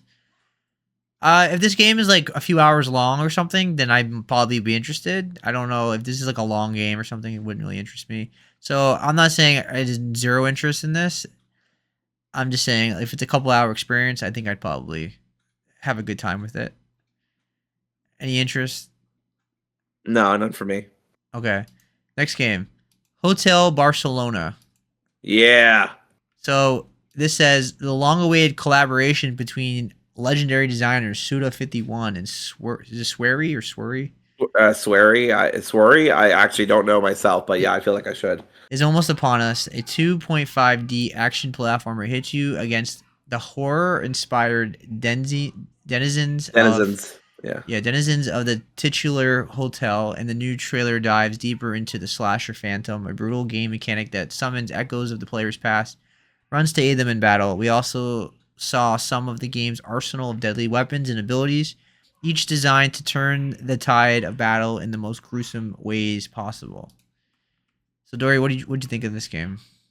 I'm in fucking love. I have no idea what the fuck is happening in this game, but I'm really excited. So just so everyone's on the same page, Suda51, if you recognize that name, is from the same people who did No More Heroes, right? Is that what it is? No More Heroes? Yeah. Yeah, and also Killer 7. Yep. So he did those games, which were fucking off the wall. He did Child's of the Damned as well, which Seb replayed recently. And then Swery is also Hidetaka Suhiro is the guy behind Deadly Premonition. And also, of course, Deadly Premonition 2. What a game. And what a fucking game. This is a tag team made in weirdo heaven.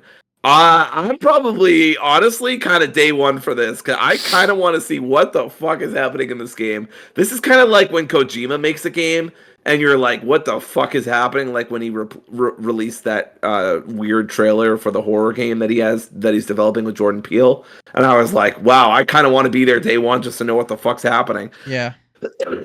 My favorite thing about Kojima is his batshit crazy ideas. Yeah, this game lines up with the craziness of those two developers for sure. Right. It's like a side scroller beat 'em up. It looks like a beat 'em up, but in 2D and 3D mixed together. Yeah. Yeah, I'm mostly there for the vibes and for the story. Yeah, but it looks really cool. no, I would say it's like a Metroidvania kind of. It's a side scroller though, for sure. Yeah. Yeah. I am definitely getting some side scroller kind of it's definitely vibes here. Yeah. So it looks really cool. Yeah. This is a match made in heaven for weirdos like me. Ironically, I haven't played a lot of Suda's games or Swery's games, but I am fascinated by them aesthetically and culturally.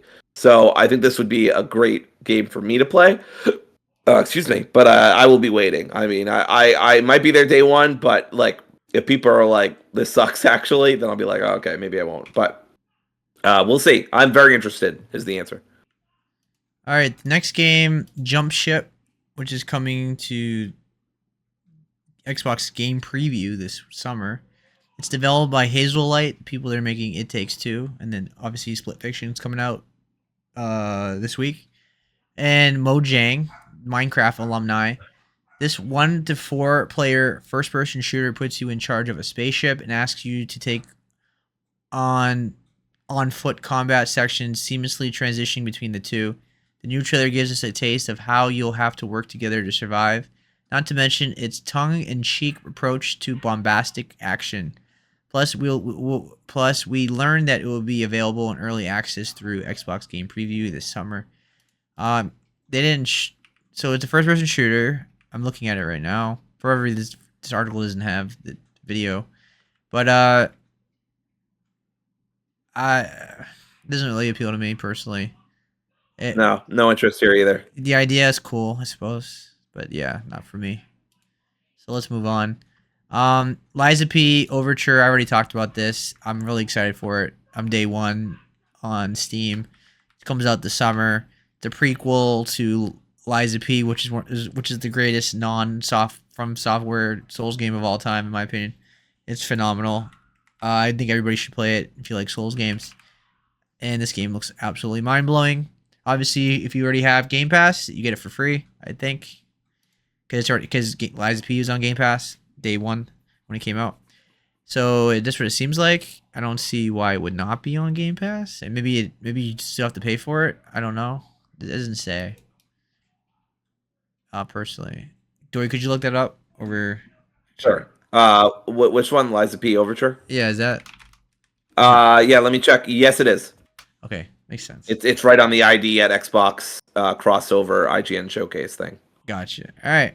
So yeah, I'm day one, and Dory doesn't have any interest because she never played Liza B. No. Any chance you would ever try it, or no?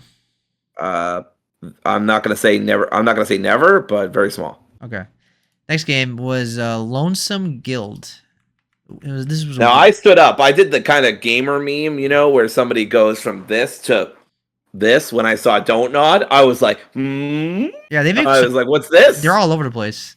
I know. What the fuck? Don't Nod. More like not all the time. All right, sorry. We got a world first look at the new game from Don't Nod, Life is Strange, Jusant. And a whimsical action RPG full of heart, battles, and bonds. Okay, bonds. There you go. It's a Don't Nod game. They love their bonds.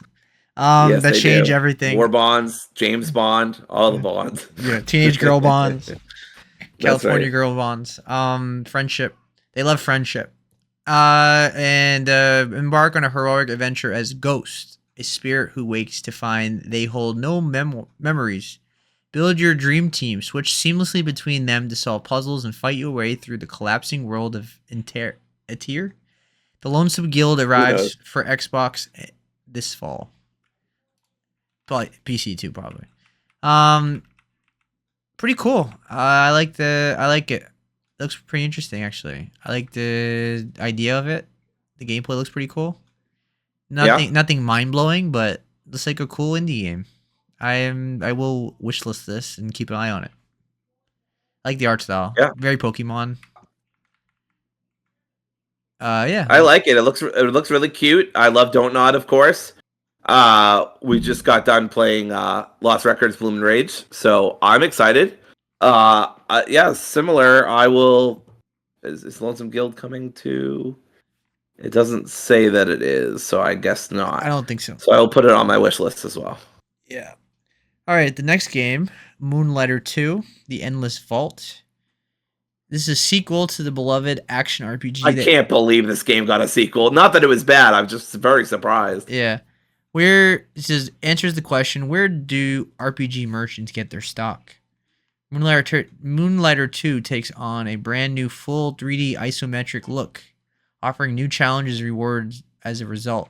The new trailer shows both your new hometown and shop and the adventures in store as you adventure to keep your stock flowing. This is coming to Xbox, PC, and Game Pass in 2025. So it's coming to Game Pass day one. This was a management sim. It has action elements?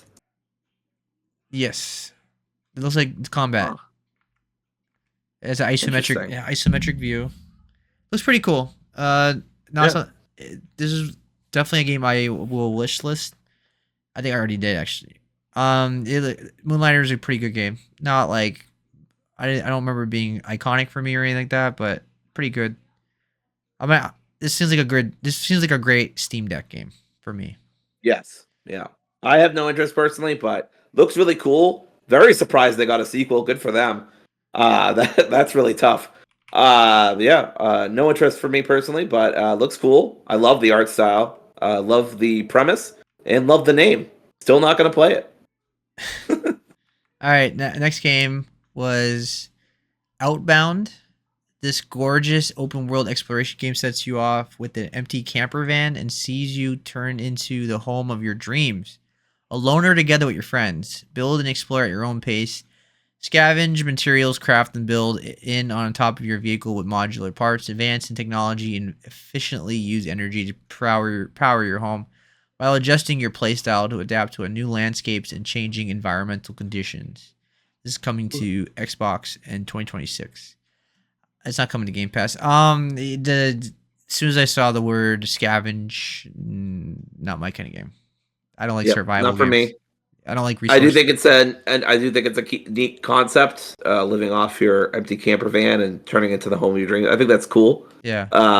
But I'd be more interested if somebody did this in real life than if somebody did it in a video game.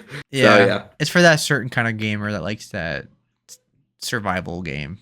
Build your own thing. Not for me. Next game was Ratatan. Ratatan, yeah, I don't know. Ratatan. Well, I mean, obviously it's from Patapon. Makes perfect sense. It's a rhythm strategy roguelike that sees you taking increasingly huge groups of minions through a world in which you need to literally conduct your attacks. This is just Patapon with music. Hit the rhythm and you'll stay alive. Mix up to 4-player co-op, and you can have over 100 characters on screen in a single fight.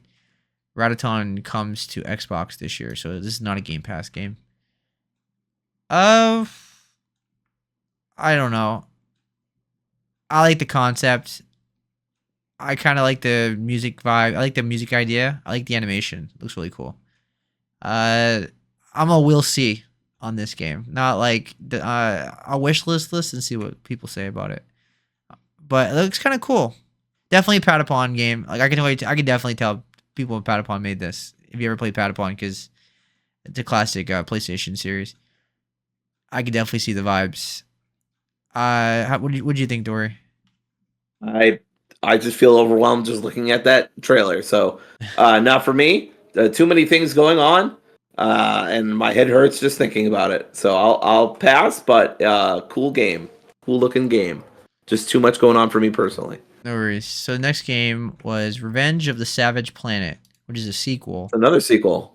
We got a new look at this co-op exploration adventure by way of an inverse universe commercial of the Kindred catalog. Revenge of the Savage Planet features dozens of fresh and funny upgrades, such as the goo cannon, which allows players to create slippery, sticky, or flammable surfaces in the world, or a way whip to keep creatures from eating your face, or a grapple to swing from point to point, or a lasso to capture creatures and send them back to your habitat for research.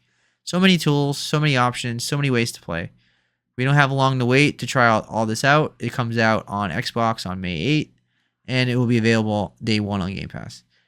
So I never played the first game. It's one of those games I bought like for $8 and then just like never played it. I just can never get motivated to play the first game, and I just don't have any interest in this personally. What about you? I never played the original. No real interest. I don't But really see. again, good on them for getting a sequel greenlit. Well, maybe I should say I have no interest. Like, I'd probably play it for cheap or something. The gameplay doesn't look that bad. I need to see some gameplay. Like I mean a full gameplay, like reel or demo or something, not like cut up trailer. All right, the I'm next much game. more excited for the next one. Yeah. Oh, this is a Dory game. Just by Yeah. looking at it. All right. This is Rock Beast, a rock and roll band manager game, which you play the manager of a legendary '90s band. Is this a Don't Nod game? Because it feels like it. Lead a band of misfits on a roller coaster ride to stardom in the age of MTV. Oh, this is definitely a Dory game. Story driven role playing management game. So this is day one for you. Yeah. I saw this immediately, and I saw the aesthetic, and I was like, "Ooh, this looks cool." This is the Volcano High And then, people. yes. Oh, it is. You know what? I was like, "This." No, I mean I don't Oh, know if they sorry. are, but it feels like it is. Let me Oh, look it up. it feels like it is. Yes, I agree. I'm gonna look up who this is because I don't. Let's see. It's a role playing. Now, I don't usually play management games, but fuck it. Like we ball. This looks really cool. Developed I don't by think it Lift is. Fund. I don't think it Yeah, is. I don't think that's the same people either. If it just feels like it though. They made a lot of games though. Like Blasphemous 2 they made Dredge. It's people that made Dredge. Yeah, wow. It's a very different game than Dredge. Yeah, they made the Blasphemous games. Those are good games. Those are like Souls games. Yeah, this is cool. And I'm pretty much day one on this. It's a '90s centered nostalgia. Again, I mean, Yeah. I wasn't really alive in the '90s. I mean, I was more of a 2000s kid just because I Yeah. was 9 by the time I was 99 or 2000 rather. Yeah. But still, I do have some nostalgia for the '90s, and early 2000s were basically just the '90s extended a little bit anyway. But yeah, story driven, yes. Role playing, yes. Management game, eh. But like, I mean, I really enjoyed that boat game that I can't remember the name of right now. But I have the picture of it. No, not Dredge. The cozy management sim boat game that was on the Switch that I played for a while and like enjoyed. Anyway, so I can enjoy a management game, but it's really got to grab me. So, I am very interested in this. Yeah. It is coming to Game Pass, so I'm absolutely day one. Is it coming to Game Pass? It doesn't say that. Yes, it is. Well, I see it right in front of me on Game Pass, so. Oh, it is on Game Pass. Okay. Yes. I was wait. This is usually a game you would buy on Steam, and I would just play it because you bought it. Yeah. It's on Game Pass, so I'm there day one. All right. I'm somewhat interested in it, so I'm like I'll probably try it out, and we'll see. The next game was Tanuki Pond Summer, a raccoon game. So cute. It says we got another look at this adorable career life sim after its debut at Tokyo Game Show. The new trailer showed us how we'll be performing stunt-filled delivery missions alongside relaxing in its bucolic town, from baseball to sumo practice to drumming. Tanuki Pond Summer arrives in late 2025, and it's coming to Game Pass. It better come out in summer. No, it says late 2025. I know, but it really should.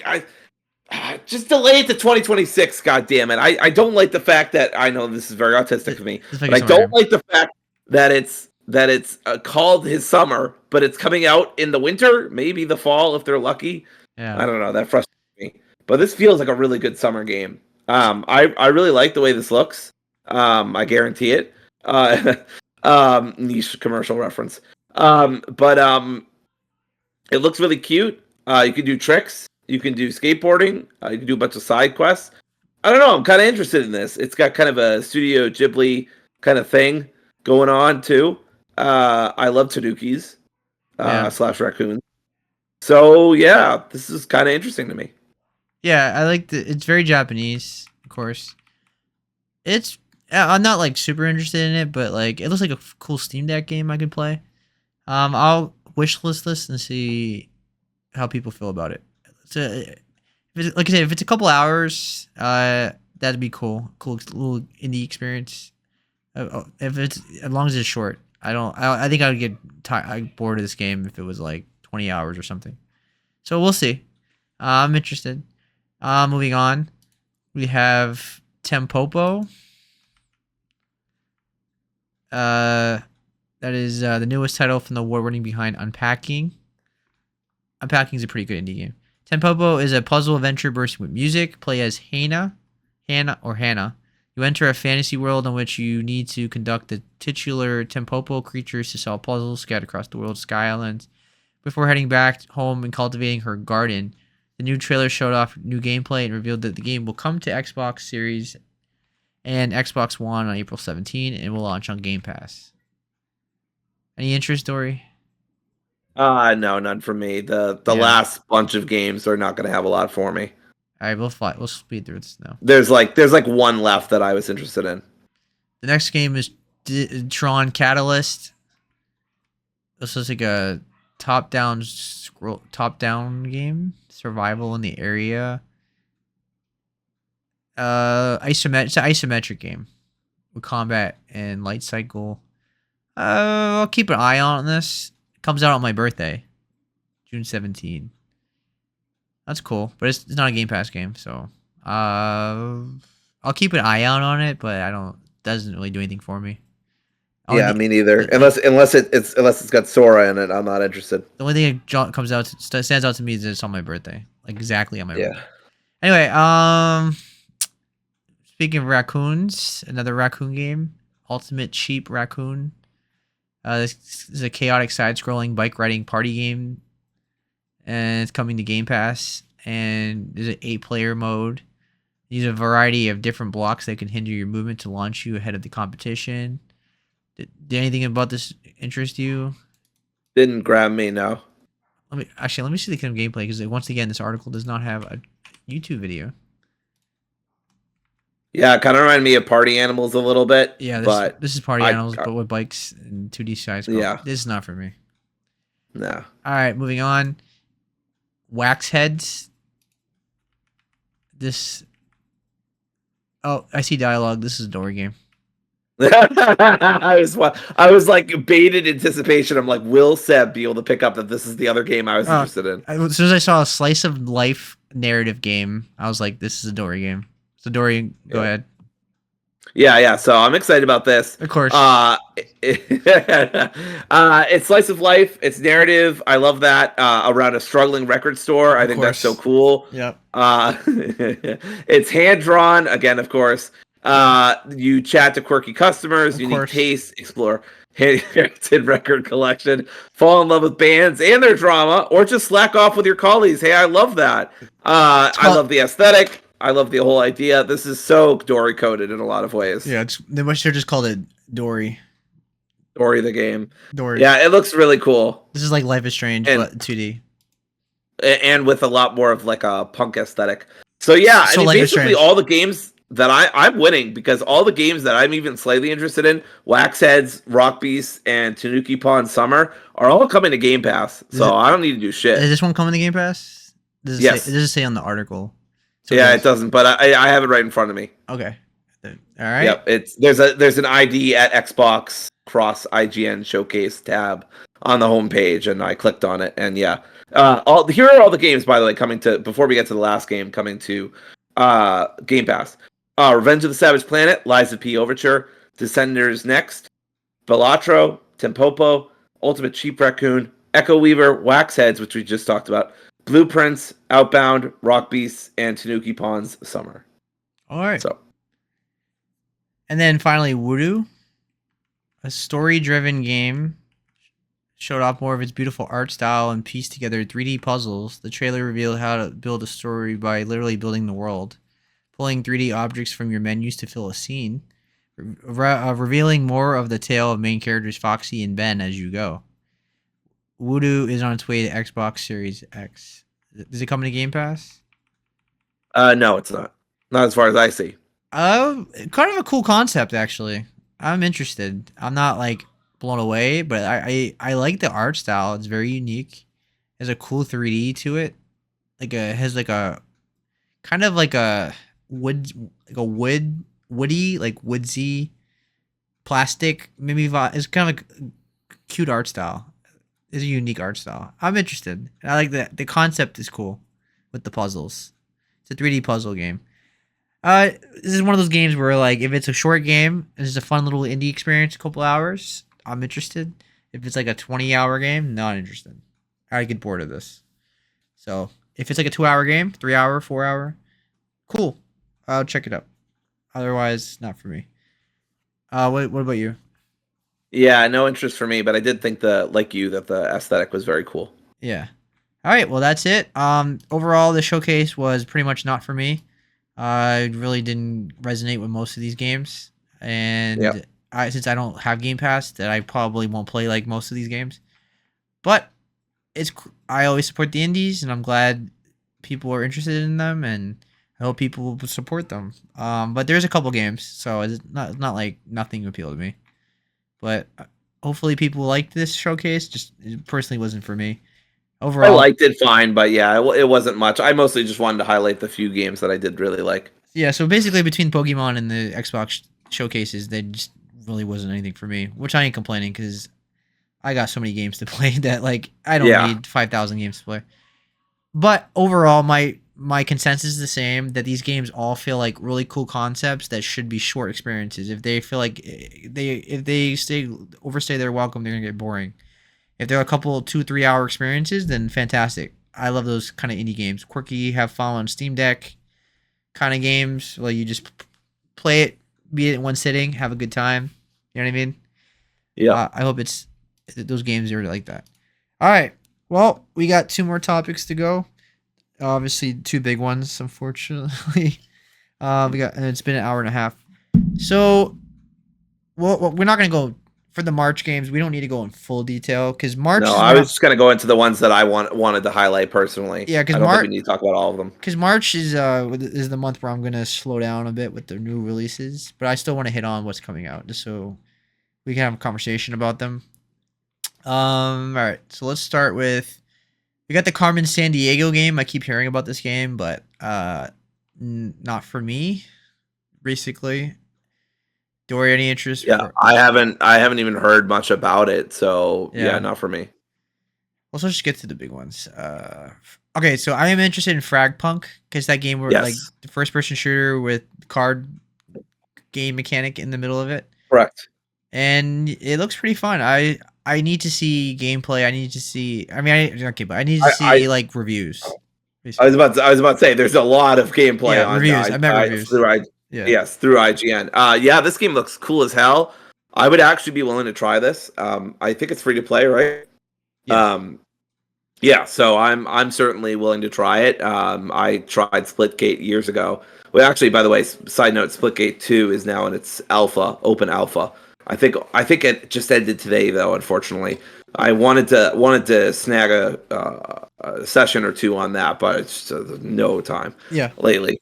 But anyway, this looks really cool. I might check it out. I might just play a few games. I gave Marvel Rivals a fair shot. I played for about an hour and it wasn't for me.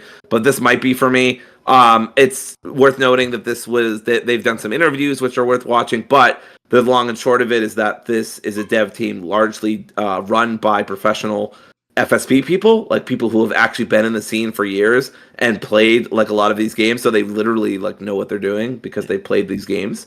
And not all of them, of course, but a lot of the main team, the core team, are FSP players themselves. Yeah. So I think that's really cool. You don't hear about that very often. Yeah. Obviously, I love the aesthetic. It's very flashy, very poppy. I love the card mechanic that you can just change the battlefield on a whim. You can make big head mode or small head mode, or you can flip the stage upside down, or you can do a whole bunch of shit, and there's like over 70 cards, so many battles can feel different. And battles I think only last a few minutes, so the games are very frenetic and fast paced. So it looks cool, is what I'm saying. Yeah, it's free to play, so it doesn't hurt to try it. Yep. Split Fiction. This is the one game I'm definitely guaranteed to get day one. Yep. It is a co-op game from It Takes Two developer Hazel Light. We talked about this game a lot. Joseph Ferris. Next game. It looks awesome. It should be a great game. I fully expect it to be a good game. Every game they've made so far has been great. I really liked Brothers. I really liked A Way Out, and I really liked It Takes Two. And I'm pretty optimistic this game is going to be great. And I am day one on PC. I am also day one. I'm very excited for it. Hopefully, Kim does not divorce me. We make it through this game okay. I've heard this game is harder, but I'm not sure. Yeah. I hope not, because It Takes Two was no walk in the park, actually. All right, so I'm not getting Suikoden 1 and 2 remaster, but I'm glad that it's getting this series is getting the attention it deserves from people. For the people that are interested in it, I'm really happy that you're finally getting it. So that's awesome. All right, and it's doing that 2D thing again, the HD 2D mixed with 3D. That's awesome. All right, Rise of the Ronin. I was waiting for the PC version, and it's finally here. I will be getting that. I've been waiting for the PC version of this. It's a Souls game, but it's like a easier one, and the gameplay looks like a lot of fun. The graphics were an issue with the game, the performance, but on PC it should be a lot better. So we'll see. But yeah, I am interested in Rise of the Ronin. It's on the Steam already. It's $50, so we'll see. All right, Dungeons and Hitterberg. We both played that, beat it last year. I'm glad it's coming to PS5. If you're interested in that, go play it. I thought it was a good game. Not a great game, but a good game. Yes. WWE 2K25. I will not be getting it day one, but I will be getting it later in the year when it's like $25, whatever. Like the Fuck game. the Fed. Shout out to my friends in the Spiteful Select Wrestling Discord. Fuck the Fed. All right, thank you. I am interested in this. I will get it when it's on sale. Dory, any interest? You get the 2K25 games? Okay. No. MLB The Show 25. I don't really play these games anymore. Like baseball games, like they just get boring for me personally. Just annual sports game. 33 Immortals we already talked about. I'm probably not getting this game, at least not when it comes out. But I wonder, like, if I play it in 5 months, is there still going to be enough players to play it? I don't know. But cool idea, great animation, great visuals, cool art style. Should be a good game. Just I'm not really itching to play it personally. All right, and then Assassin's Creed Shadows. Definitely interested. Might get it day one, but probably gonna wait because Ubisoft games drop in price in like 2 months. So it just feels like a smart idea to wait 2 months. And then the problem Ubisoft has, I think, each time is that everybody says the same thing about Ubisoft games. Everybody waits for the games to drop in price, and then Ubisoft doesn't sell very well, and then they struggle. So it's one of those, like, Ubisoft has to make their games bangers initially so people don't wait for sales. But I am going to wait for a sale. And it got delayed twice. So it was supposed to come out already last month. It was actually supposed to come out in November, I think. And then it came out. They got delayed to February, and then it got delayed to March to get away from Monster Hunter. All right, so Dory, you have no interest in Assassin's Creed. You don't support Ubisoft. Xenoblade Chronicles X Definitive Edition. Big, huge game. Very huge. I'm not going to play it personally, but this is a giant game for the fans of Xenoblade. People have been dying to play this on Switch. I'm so happy that you can finally get to play that game on Switch. Remaster looks really good. The visual upgrades look a lot better. The story elements, quality of life upgrades. If you're interested in this, I'm so glad you get to play this. It comes out March 20th. That's awesome. Great exclusive for Switch. Dory, you have no interest, I'm sure. I don't know how to say that one. Atelier? Yumia? Atelier? Atelier? I don't know. Does this game have a lot of like games in the series, or am I thinking of another one? Anyway, not for me. I'm pretty sure. No, I'm pretty sure that is the one that you're thinking of. But yeah. not for me, I guess. I can't even pronounce it. So, yeah. The Bleach game. People are excited for this. I've heard it. Since Bleach made a big comeback not long ago with his new anime series, the manga's final storyline, with renewed interest in Ichigo's brand new fighting game. It looks pretty cool. I'll probably get this game on sale, like deep discount down the road, like during a winter sale or something. But not day one for me. Any interest? You probably no No. don't know anything about it. Yeah. All right. AI Limit. This is a Souls-like game with anime influenced art direction. It Oh, got okay. announced back in 2019. It's full of Sure. challenging boss fights, enemies with telegraphed attacks, satisfying windows of opportunity to counter them. Set in a post-apocalyptic world that has pushed humanity to the brink of extinction, AI Limit puts you in control of Arissa. The neat gameplay twist to this game is that you'll gain access to a wide variety of weapons that can deal devastating damage using sync rate attacks to unleash extra powerful blows. Any interest? Have you heard of this? No, there's only one more game on this entire list that I'm interested in, and you'll know when we get to it. Is it going to be Atomfall? Okay, wow. Way to spoil things. What's the next game? No, okay, fair enough. Hey, transition. I knew that. That was coordinated. So yeah, I'm interested in Atomfall as well. We talked about this. Is basically Fallout Yes. in England. Atomfall is a new game from Sniper Elite and Strange Brigade, developer Rebellion, set in an alternative version of the 1950s. The game draws upon a real-life nuclear accident during the Windscale fire in 1957 to create an experience influenced by classic British sci-fi like Doctor Who, the Quartermass experiment, and more. It's up to you to discover what really happened at Windscale, a task that involves dealing with the British military, malfunctioning robots, and cultists in the very British post-apocalyptic countryside. I'm not day one, but I am definitely going to play this game by the end of the year. I I can't talked about it remember. a lot, but yeah, It's not. Is it coming to Game Pass? I believe it is, right?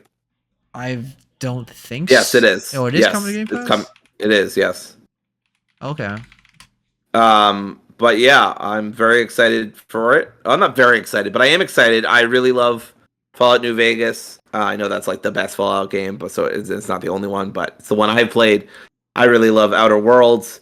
So I'm really excited for this. It looks really cool. Some people in the comments were like criticizing the combat, but the combat looks fine to me. It's I alright. didn't Yeah. see anything egregious. Maybe it was the melee combat, but I thought it looked fine. Yeah, it looks just like Fallout London, which luckily we don't have yet, right, Seb? Right?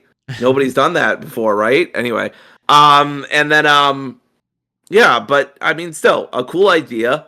I'm a sucker for retro futurism, which is kind of what it's doing, not completely, but kind of. Huge giant robots in the 1950s, right? Wasn't really a thing. We were struggling with fucking ovens and microwaves at the time.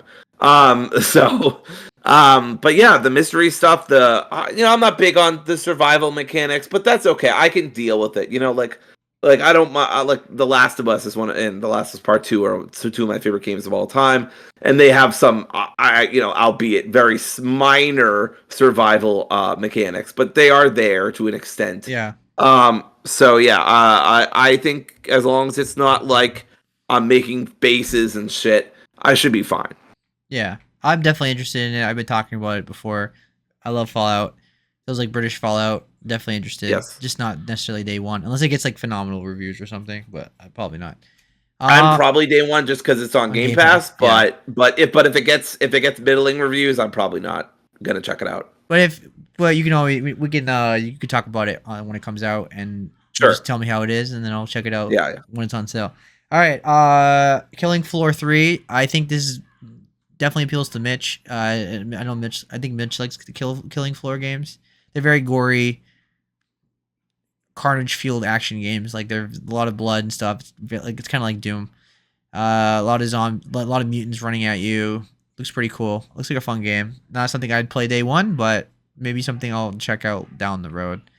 The biggest game for me after Split Fiction this month is the first Berserker Kazan. I've been very interested since I've seen the reveal of it with the very cool aesthetic. Animation has like a really dark Berserker vibe to it. obviously it's heavily inspired by Berserk. It even says that in the article, and it looks awesome. Everything I've seen about it looks great. It's obviously a Souls game, so it's going to be a challenging game, but I don't mind that. And the game features Ben Starr, who is the voice of Clive in Final Fantasy 16, and he's the voice of Kazan, so he's the main character. So that's cool. I like this. Ben Starr is an awesome voice actor, so I am probably day one if the game gets good reviews. This is like my biggest game of the month after Split Fiction. So overall, March is not exactly super loaded unless you're like interested in all these games. I think it's 2 games day one probably, and then that's about it, which is great for me because I have a backlog to play this month. So after Pirate Yakuza is over, I will play some other games. So overall, March Dory for you is like okay, because there's a lot of a lot of Game Pass because you got 33 Immortals on Game Pass, you got Adam Fall on Game Pass, right, and then the rest of them don't really appeal to you. So yeah, pretty easy for you. It's really about Split Fiction. And then I might check out Fried Punk, and I might check out Adam Fall, and that's it. That's literally it. I don't see anything else that's really for me. I might check out 33, but I kind of doubt it. I don't know. I don't see myself prioritizing it. When are you getting Split Fiction? I mean, what platform are you getting Split Fiction on? Probably PS5. That way, Kim and I can both play it on the TV. Excuse me. Gotcha. All right. Well, that's the March games. Pretty good month overall. Nothing bad. It's just not like mind blowing. Except what happened was February was going to be loaded, and then games got delayed and things got moved around. So March looks like a pretty good month. April is going to be a lot more stacked, I think, off the top of my head. A lot of the games we've been talking about in the past, like South of Midnight, I think, comes out in April. So that's the bigger month. All right, so moving on to our last topics of the night, basically, is our spotlighting of the finale of Lost Records and Avowed, and then Pirate Yakuza is going to be our final topic of the night. Right. So Dory, you finally beat Avowed and the Lost Records. So how did you feel? Let's start with Lost Records. How did you feel about the final hour and a half that you had? So for disclaimer, we're not going to talk spoilers. I'm not going to spoil anything. These are brand new games. I would never do that, or I would at least try to never do that. So just before anyone clicks away or whatever for fear of spoilers. I can't believe Max showed. Yeah, I can't believe Max showed up. Max showed up at the end. That's crazy. Chloe's back from the dead. What? Oh my God! They brought Chloe back, and her friend's middle name was Chloe. It was Kat. She was Chloe all along. That's right. So for Lost Records, I still thought this was a really great game. The ending did feel a little out of nowhere, and I wasn't sure at first how I felt about the twist. I kind of had like a House MD moment, or like a bunch of flashbacks hit me over the next day or so, where I'm like, that makes more sense now. So like. I think the ending takes a little bit of time to sit with you. It kind of hits you out of nowhere. But they do plant some very subtle seeds that is what is happening. And I won't say anymore, but it's well done, I think. And maybe they could have been a little bit more obvious with it, but maybe I'm just salty because I didn't see it coming for once. Yeah. But I thought it was well handled generally. It sucks that it left off on a cliffhanger and that we have to wait a month for another fucking episode, but whatever. Yeah, I thought the ending was very abrupt. Like it was out of nowhere. Like there was obviously the signs. You see the signs when you look back on it now, but right. The one thing was just kind of out of nowhere. Like there could have been a little more hints at that particular thing. Like, I agree. Yeah. I feel like some of the choices that I made weren't reflected. I mean, for the most part, they were. But like every now and then I was like, like I made all the choices. Like, for example, like one of the characters I tried to romance and we just ended up being BFFs. And I was like, I got friend zoned in a fucking video game about teenage girls. God damn it. But anyway, That was my issue. That was my biggest issue with episode 1 was it was very linear and that like your choices really didn't ultimately matter. yeah, I enjoyed making those choices, but the consequences of those choices felt pretty minimal in general. Yeah. But I still really like the game overall, so I kind of let it slide. But Yeah. I totally get that. Still, say it's still an 8 out of 10 for me. Yeah, I'm around there as well. Yeah. But that was mostly it for my thoughts for it. I liked the finale, but it was very out of nowhere. Yeah. And the twist was kind of like, what? And then you're like, oh, but Yeah. it takes a little bit. Yeah. And then Avowed. You finished All right. Avowed. Avowed. Another abrupt, well, for me anyway, for my personal ending, it was kind of abrupt. I just beat a boss and then suddenly it was done. And it was like, cut the credits. Yes. Yeah, cut the credits. Yeah. Oh, sorry. No, you're right. Cut the credits. It was like, I was like, okay, they're like, we beat the boss, group hug, game over. Game over. Yeah, I was like, suddenly they did like the fucking Fallout thing where there's like the narrator behind the cutscenes, you know? Yes. But whatever. It was I pretty much liked all the choices that ended up happening. Mm-hmm. I liked most of my results. There's a few here and there that I was like, okay, like a why town. did that happen? Yeah, a town getting burned down, not a big deal. Well, I said most of what I did, Seb. Thank you. Thank you for reminding me of that, though. Anyway, yeah, not everybody, at all. Everybody lived happily ever except for the people that got their houses and town burned down. And it was one fucking thing I forgot to follow up on. Damn you, Obsidian! Damn you! I fucking have ADHD. God damn it, it's a disability. Anyway, the last few fights in particular felt challenging. There's particular enemies that you fight that I felt were pretty tanky. Maybe bordering on spongy, but not quite. I was like level 25, 26 by the end. Mm-hmm. I was getting pretty close to 30. I didn't like some of the trials and stuff. I don't think we talked about this, but if there was a game, because you weren't there yet, so we didn't talk about it. Right. So if there was a part of this game I wouldn't replay, it would be the trials. I did not like the trials. Yes, I felt like they were really gimmicky. No worries, they were really gimmicky. The obstacle courses I did not like. They felt way too finicky. That's what I hated. Getting pushed off the cliff, like with that. Yes. So stupid. It was so stupid, and I couldn't tell exactly how you were supposed to get around. I honestly just think I lucked out and just happened to get by. Apparently there was like a side door in front of it. You just jump on the cliff, and there's a doorway, and you just go around the trap. Motherfucker. That's what I did. Didn't know that. Yeah. Okay. I didn't know that.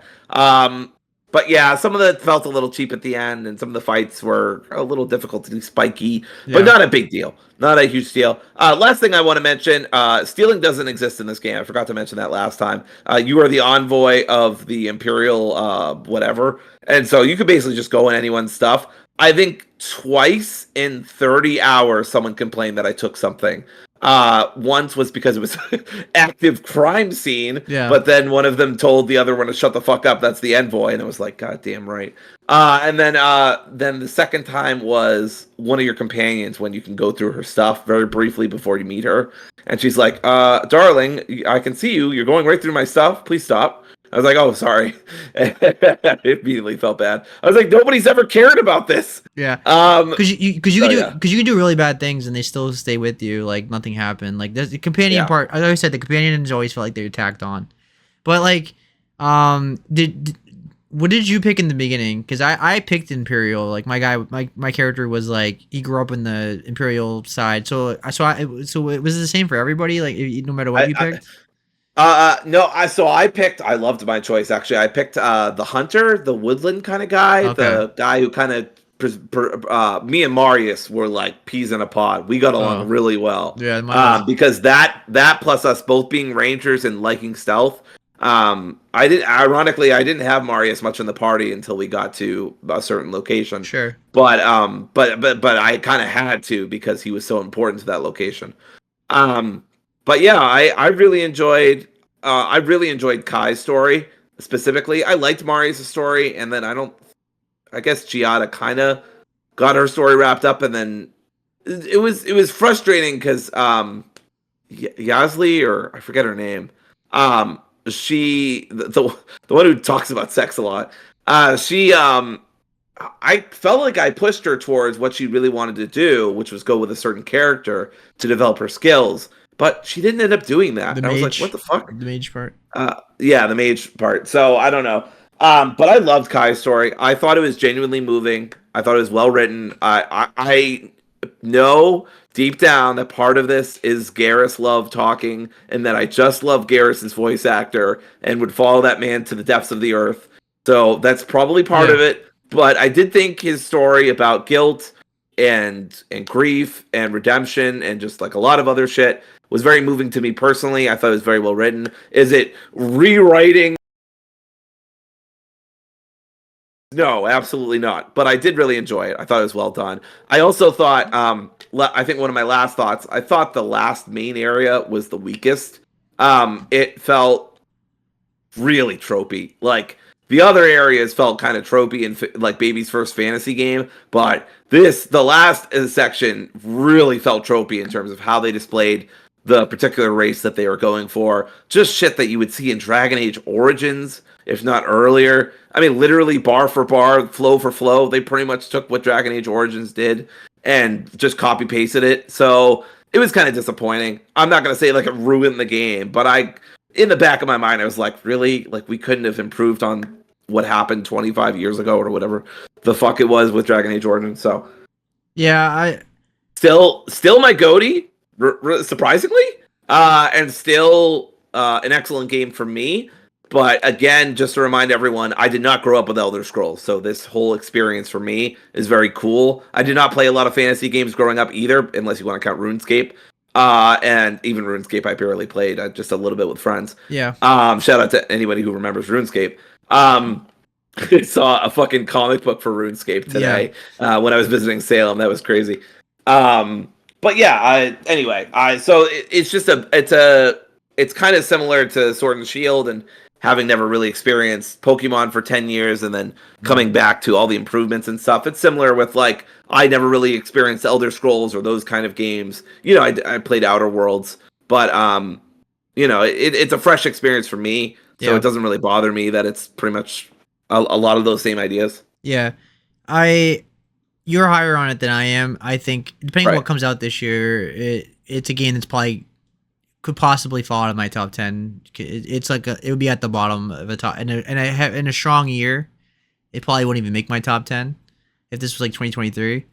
It might make Yeah. my top 10 because this year might not be like full of huge hits left and right. It seems like a backlog year more. I'm not saying like there's no been good game. You know what I'm saying?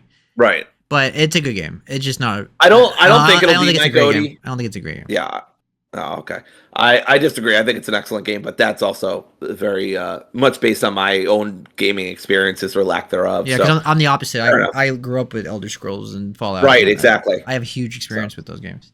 All right, right. so let's transition to Pirate Yakuza.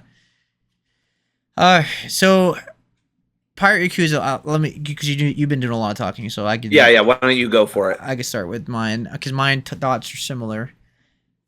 I think it's Pirate Yakuza is definitely a side game. It's a shorter. It's on the shorter side. It's only 5 chapters, but it's like last chapter is short, so it's like basically 4.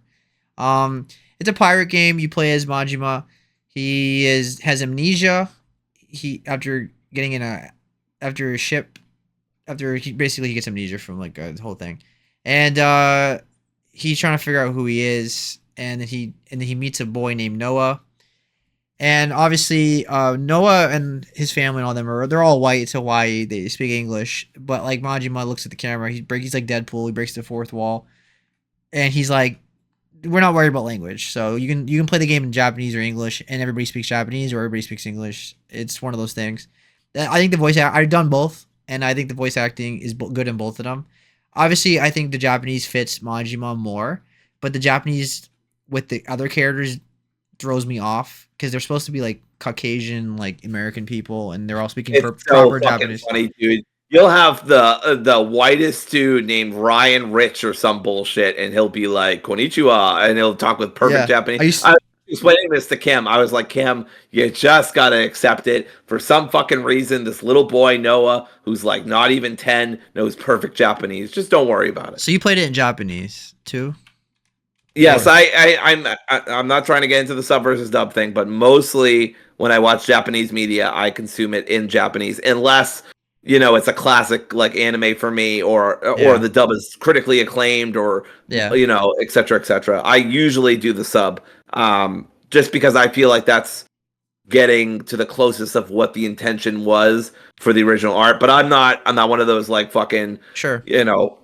pricks about it. People do whatever you want to do. I understand. It's nice to just be able to have anime in the background. You can't really do that unless you understand Japanese. Yeah. So yeah, So obviously I've done both. I think Matthew Mercer did a great job playing Majima. I think no surprise.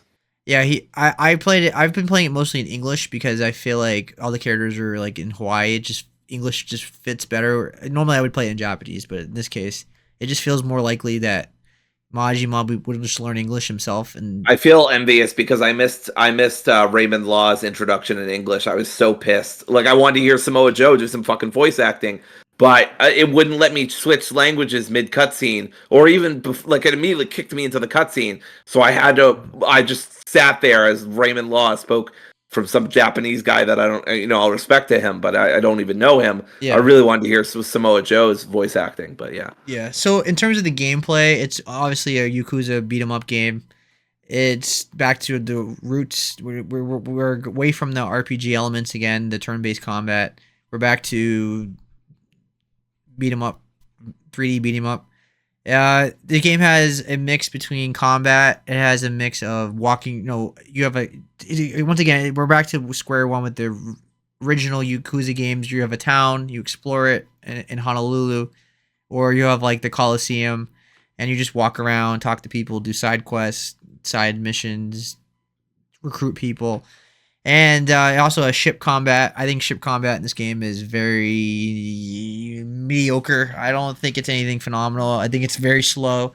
I think it's kind of lackluster. It just doesn't hit for me personally. It's not horrendous. It's just, as Dory put, forgettable. I think I agree with that.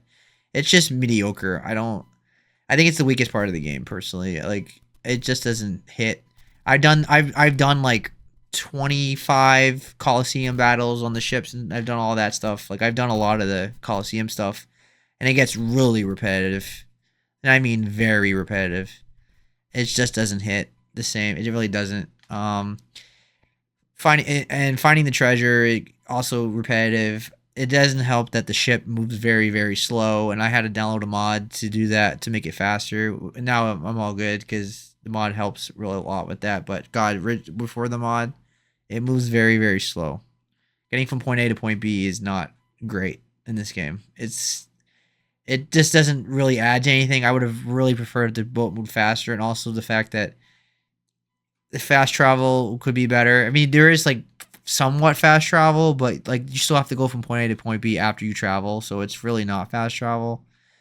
It doesn't really feel good. It's better for backtracking than it is for forward tracking. Yes, and it's not good. Yeah. And the story is pretty good. It's not great. It's okay. It's fine. It's Majima going on a side adventure, becoming a pirate captain. Remember when I said this was going to be my goatee? Yeah, it's not phenomenal. We want to talk about the story. It's fine. It's whatever. It's a side game. It's a goofy side game. It doesn't take itself seriously at all, Right. and you shouldn't take this game seriously at all. It's just if you love Majima, this is the game for you. Like this is the game where like he just goes on And I a do fun, love Majima. he goes on a fun little fire adventure. That's all this game is. Don't expect like hard hitting Kiro getting development kind of, we're not nothing like that. We're not getting Ichiban. It's full on Majima goes on a side pirate adventure because he has amnesia. That's the whole game. That's pretty. Dory, what do you think of the story? Yeah, I had a bit of a weird situation with this game where at first I thought it was DLC for the original game. Then you were like, "Oh no, it's $60." I'm like, "Oh, okay, it's got to be a full game." Yeah. And then I find out basically a day before or whatever that it's a side game. So I had a weird roller coaster. I like this story, but this stuff usually doesn't bother me.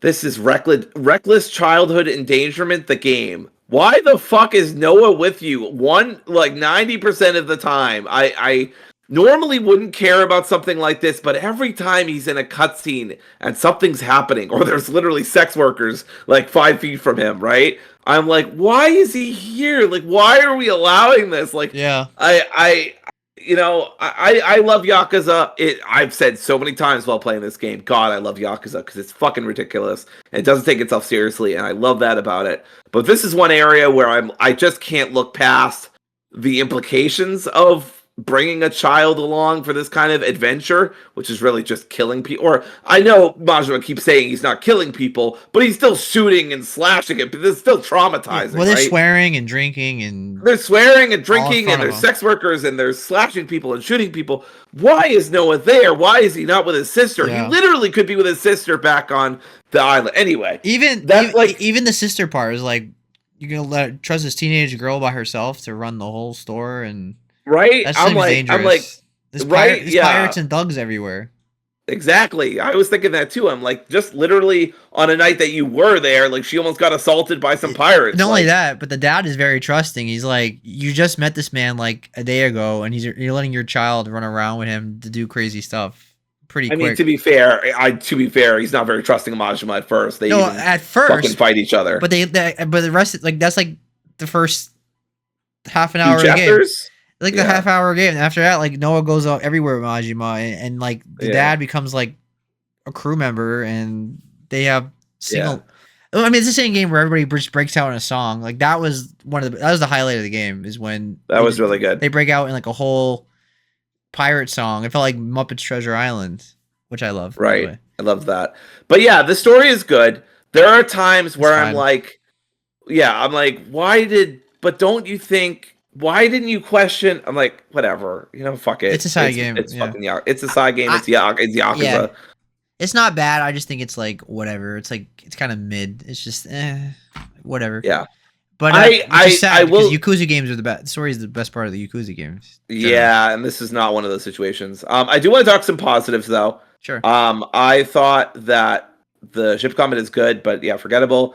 I think that the Mad Dog style and Sea Dog style are both very, very fun. I love combat. Combat is like what is holding this game up from getting any less than a. And I'm at a 4. I'm at kind of a weak 4 out of 5. But I still feel like this is a solid game. But the combat is like holding it together. It's like that Spider-Man meme where like he's holding the two parts of the ship together. Yeah. I think in the middle it would say the combat, and then it would say like the story and the ship stuff. I mean, the pirate stuff is the weakest part of the game. We talked about already. The treasure stuff is repetitive. Oh my god, the ship movement. I wish I had bought this on PC. If I knew how fucking slow this goddamn ship goes, I would have. I maxed out my boost as soon as I could. Even doing that, it is so slow. And I do not like doing it. It goes beyond like, oh, we'll just make it a podcast game. Like, there's always something going on your screen. So it's kind of, I don't know, I feel like it's harder to do that. But like, it just sucks. Like, and there's no way to improve your base speed, and that blows my mind. That's such a basic upgrade. Yeah. Like, you can't upgrade your boosters, so you're pretty much always boosting if you have 7 boosters. Yeah. But and then you use the wind tunnels and stuff. Which I have, but it still feels slow. It still feels so. That feels like that. Yeah. That feels like that should be the base speed. Yeah. And then the wind tunnel should maybe be the boost speed. I don't know. It just feels so slow, and I hate it. Yeah, it feels weird to do a simulation, realistic sailing in a crazy over the top game. They should have just made it like batshit crazy, because it's not taking itself seriously. So why is the ship combat realistic? I don't fucking understand it. But I totally agree with you about the combat. I mean, it does get repetitive especially when you do like the Coliseum and stuff, because you're doing the same thing like over and over and over. I saw the animation when he jumps on the ship, an enemy ship, is badass. Like the first time you see it, and then when you see it like 25 30 times, it's the same exact I mean, you can skip the cutscene at the beginning if that helps, Seb. You can, but like, you know what I mean, it's like it's incredibly repetitive. I know that a lot of us were praising RGG for reusing assets very smartly, But this game does show the downside of them reusing assets and taking a quick approach with this game. I'm not saying it's a bad game. I'm not saying they're lazy. I'm not saying No. it's anything remotely shovelware or anything like that. Yeah. But it does show some cracks in the formula. I'd say the pirate parts feel the most kind of added on and the most kind of grafted to the game that Yeah. happens to be a Yakuza game. Yeah. It's an okay pirate game with a pretty good Yakuza game Yeah. on it. I really liked the cooking mini game, the crazy delivery, Dragon Cart. There's a couple other mini games too. Yeah, the side stuff is awesome. Yes, a lot of the side quests are really good. They bring back characters from Infinite Wealth, which I think is another smart reuse. But I do have a problem with some of the side quests. Some of them are just buying food from people and then just having text conversations. That is so. I feel like I'm trying not to say lazy, but that is such a misuse of the assets that you have. Like, yeah. I just feel like they could have done that way better. Especially when you're recruiting like members and like pets and stuff. Like you have to get like special food, and I'm like, where do I get it? Do I have to look this up? I don't feel like doing this, and I just don't. So it's like, the first of all, the concept of recruiting people for your crew is awesome, and like I think the whole crew mechanic is awesome. Like building a crew, placing them in the right spots gives you abilities, and that I had a lot of fun like doing all that. It's just like the side stuff in terms of like, oh, I need this dog food. Can you get me this dog food? It's such a like MMO style quest that I don't like in games, and I'm not interested in doing it. But I think the fun stuff in this game, like the crazy taxi stuff with the delivery, the mini game, the cooking is really fun. I was cooking a lot. The dragon card is really fun. The karaoke in this game is obviously really good as always. This game has a lot of good side stuff. Like it is a lot of fun game. It is a fun game when you do all the side stuff and mix with the. If you're just mainlining it, you're gonna see like the problems because you're just going from point A to point B. You're just seeing the storyline, and then it's pretty much it. The game really shines in certain like with the if you combine the side stuff and the.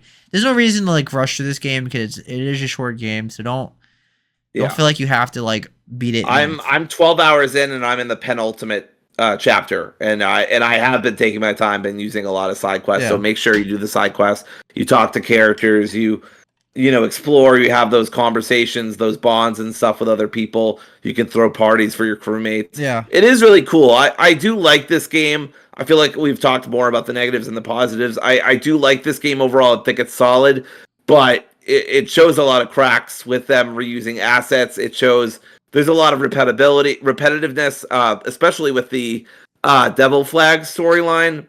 It's really unfortunate that they just don't send you immediately to the boss. Instead, they send you island to island to island. And then, I mean, you don't have to go to those islands, but it's kind of implied that you should so that you can get enough Devil Flags faster to go to the next Devil Flag Pirate.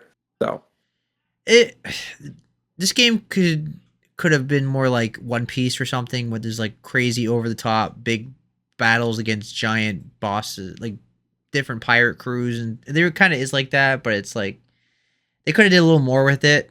Like it could have really felt like a big epic thing. Cause if it's a crazy ass game anyway, you might as well just go all the way with it. I'm not like I don't hate this game by any means. I actually think it's a fun game, and I'm having a good time with it. And I've played it. I played 14 hours. I would have beat it already if I didn't do all the side stuff. I think as you put it here, I think the graphics are real. I've been playing. I didn't even play this game on my desktop. I played it on my laptop, my 4060 laptop. It looks great. I'm getting ultra settings. It looks great. It helps that my laptop screen has a really good screen. The music is good. I think the music is good. The voice acting is really good. I don't have any issues with the voice acting. I think Matthew Mercer has done a great job as Majima. Japanese dub is obviously really good too. The writing is good. It's fine. I mean, the writing is fine. The dialogue is fine. It's just the story concepts here and there, like what? And this is kind of dumb and really hard to believe. I think overall, for me, it's a 7.5 out of 10 kind of game. It's a 7-ish. It's not in the 8 range or the 9 range. It's a 7-ish game. I think it's a good game overall. I think people that like these games are really going to enjoy it. Uh, I would say if you're a Yakuza fan, I'd wait for a sale. I don't think it's on. Is it on Game Pass? I don't No, think so. I don't I think don't think so. so. It's a wait for a sale game. I think if I I'm not saying I don't regret paying $60 for this. Also, I got it for like 40 something on a website. I basically got it for like 10 because of gift cards, so I definitely don't regret my purchase. But I Yeah, wouldn't. I can't. I don't know if I could recommend this for $60. yeah, I got it for 40 something, and this yeah, it's fine for that price. I've played shorter games for more, so it's not like I'm not pissed. I think it's a good game. I don't think it's a great game, and I think it wraps up the year. It sums up the year so far. I mean, it's only March, but no game of the year contenders for me yet. A lot of like 7, 8 out of 10 games. This is in the middle of those two.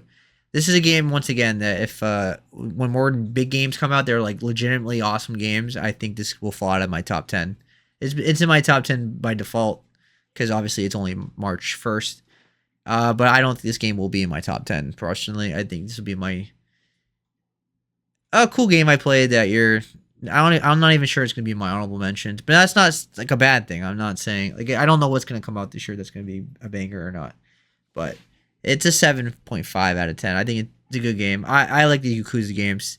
You just have to know what you're getting into. If you don't like the Yakuza games, you're not gonna like this game. It's very dialogue heavy. There's a lot of story elements, a lot of talking, a lot of times where you put the controller down and people are just talking or a cutscene happens. You have to know what you're in for.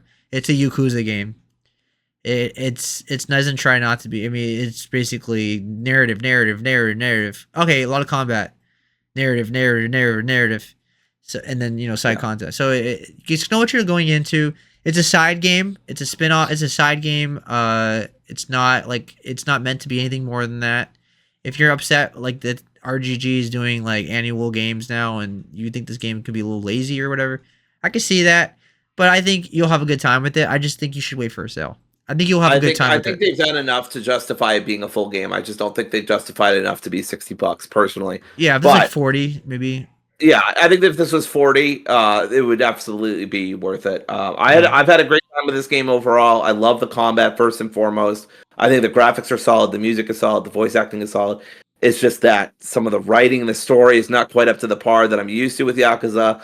And the pirate stuff is just kind of a mixed bag. Yeah. Unfortunately, it's not terrible. It's not bad. It's not even bad. I don't even think it's okay. I think it's good. I think it's It's good. just kind of, but it's forgettable and it's repetitive and Yeah. it's not deep as you might want. It just there's too many problems with it to be anything more than just good or just Yeah. okay. That's why I can't say it's an 8. It's a set. This it just screams like a 7 something for me. Yeah, I mean that's fair. I'm not going to argue with that. It's like a Starfield 8 for me.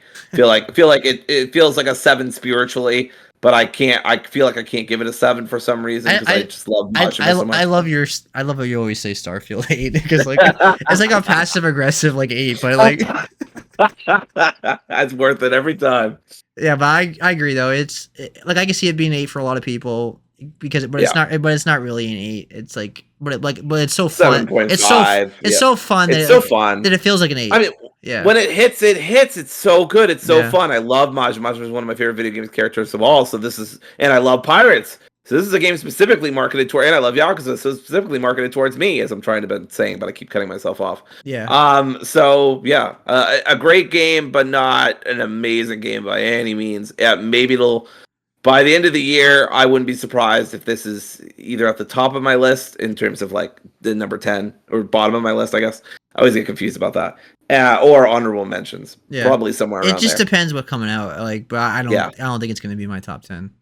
Yeah. Or my honorable mentions. But we'll see. All right, so that is everything. I think. Obviously, there's only so much to talk about, and I think we hit on everything. I don't know what else there is in this game.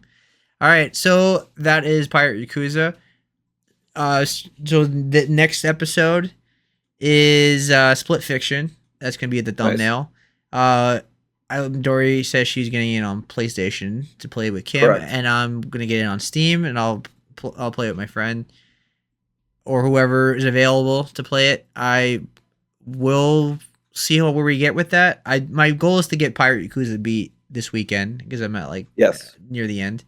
or well, relatively near the end. Because I've done so much side content at this point that I could probably start just mainlining it now. I'm also at that point. A lot of the side quests left over are either the dating simulator, which makes me feel uncomfortable, or the tests, which I don't like, Yeah. or the take a picture of the creeps, which I think is weird and I'm not Yeah. interested in, or it's the food quests that I've already talked about, and I think they're lame. Yeah.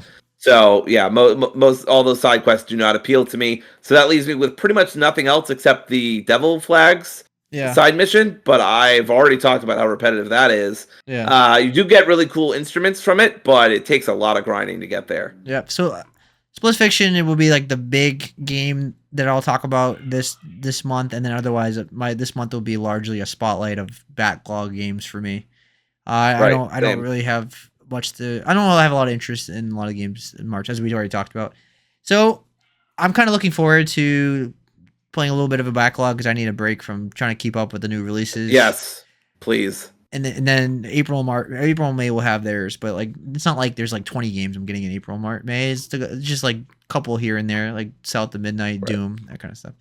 All right, so that's our show. It was a long episode. How long did we go, Seb?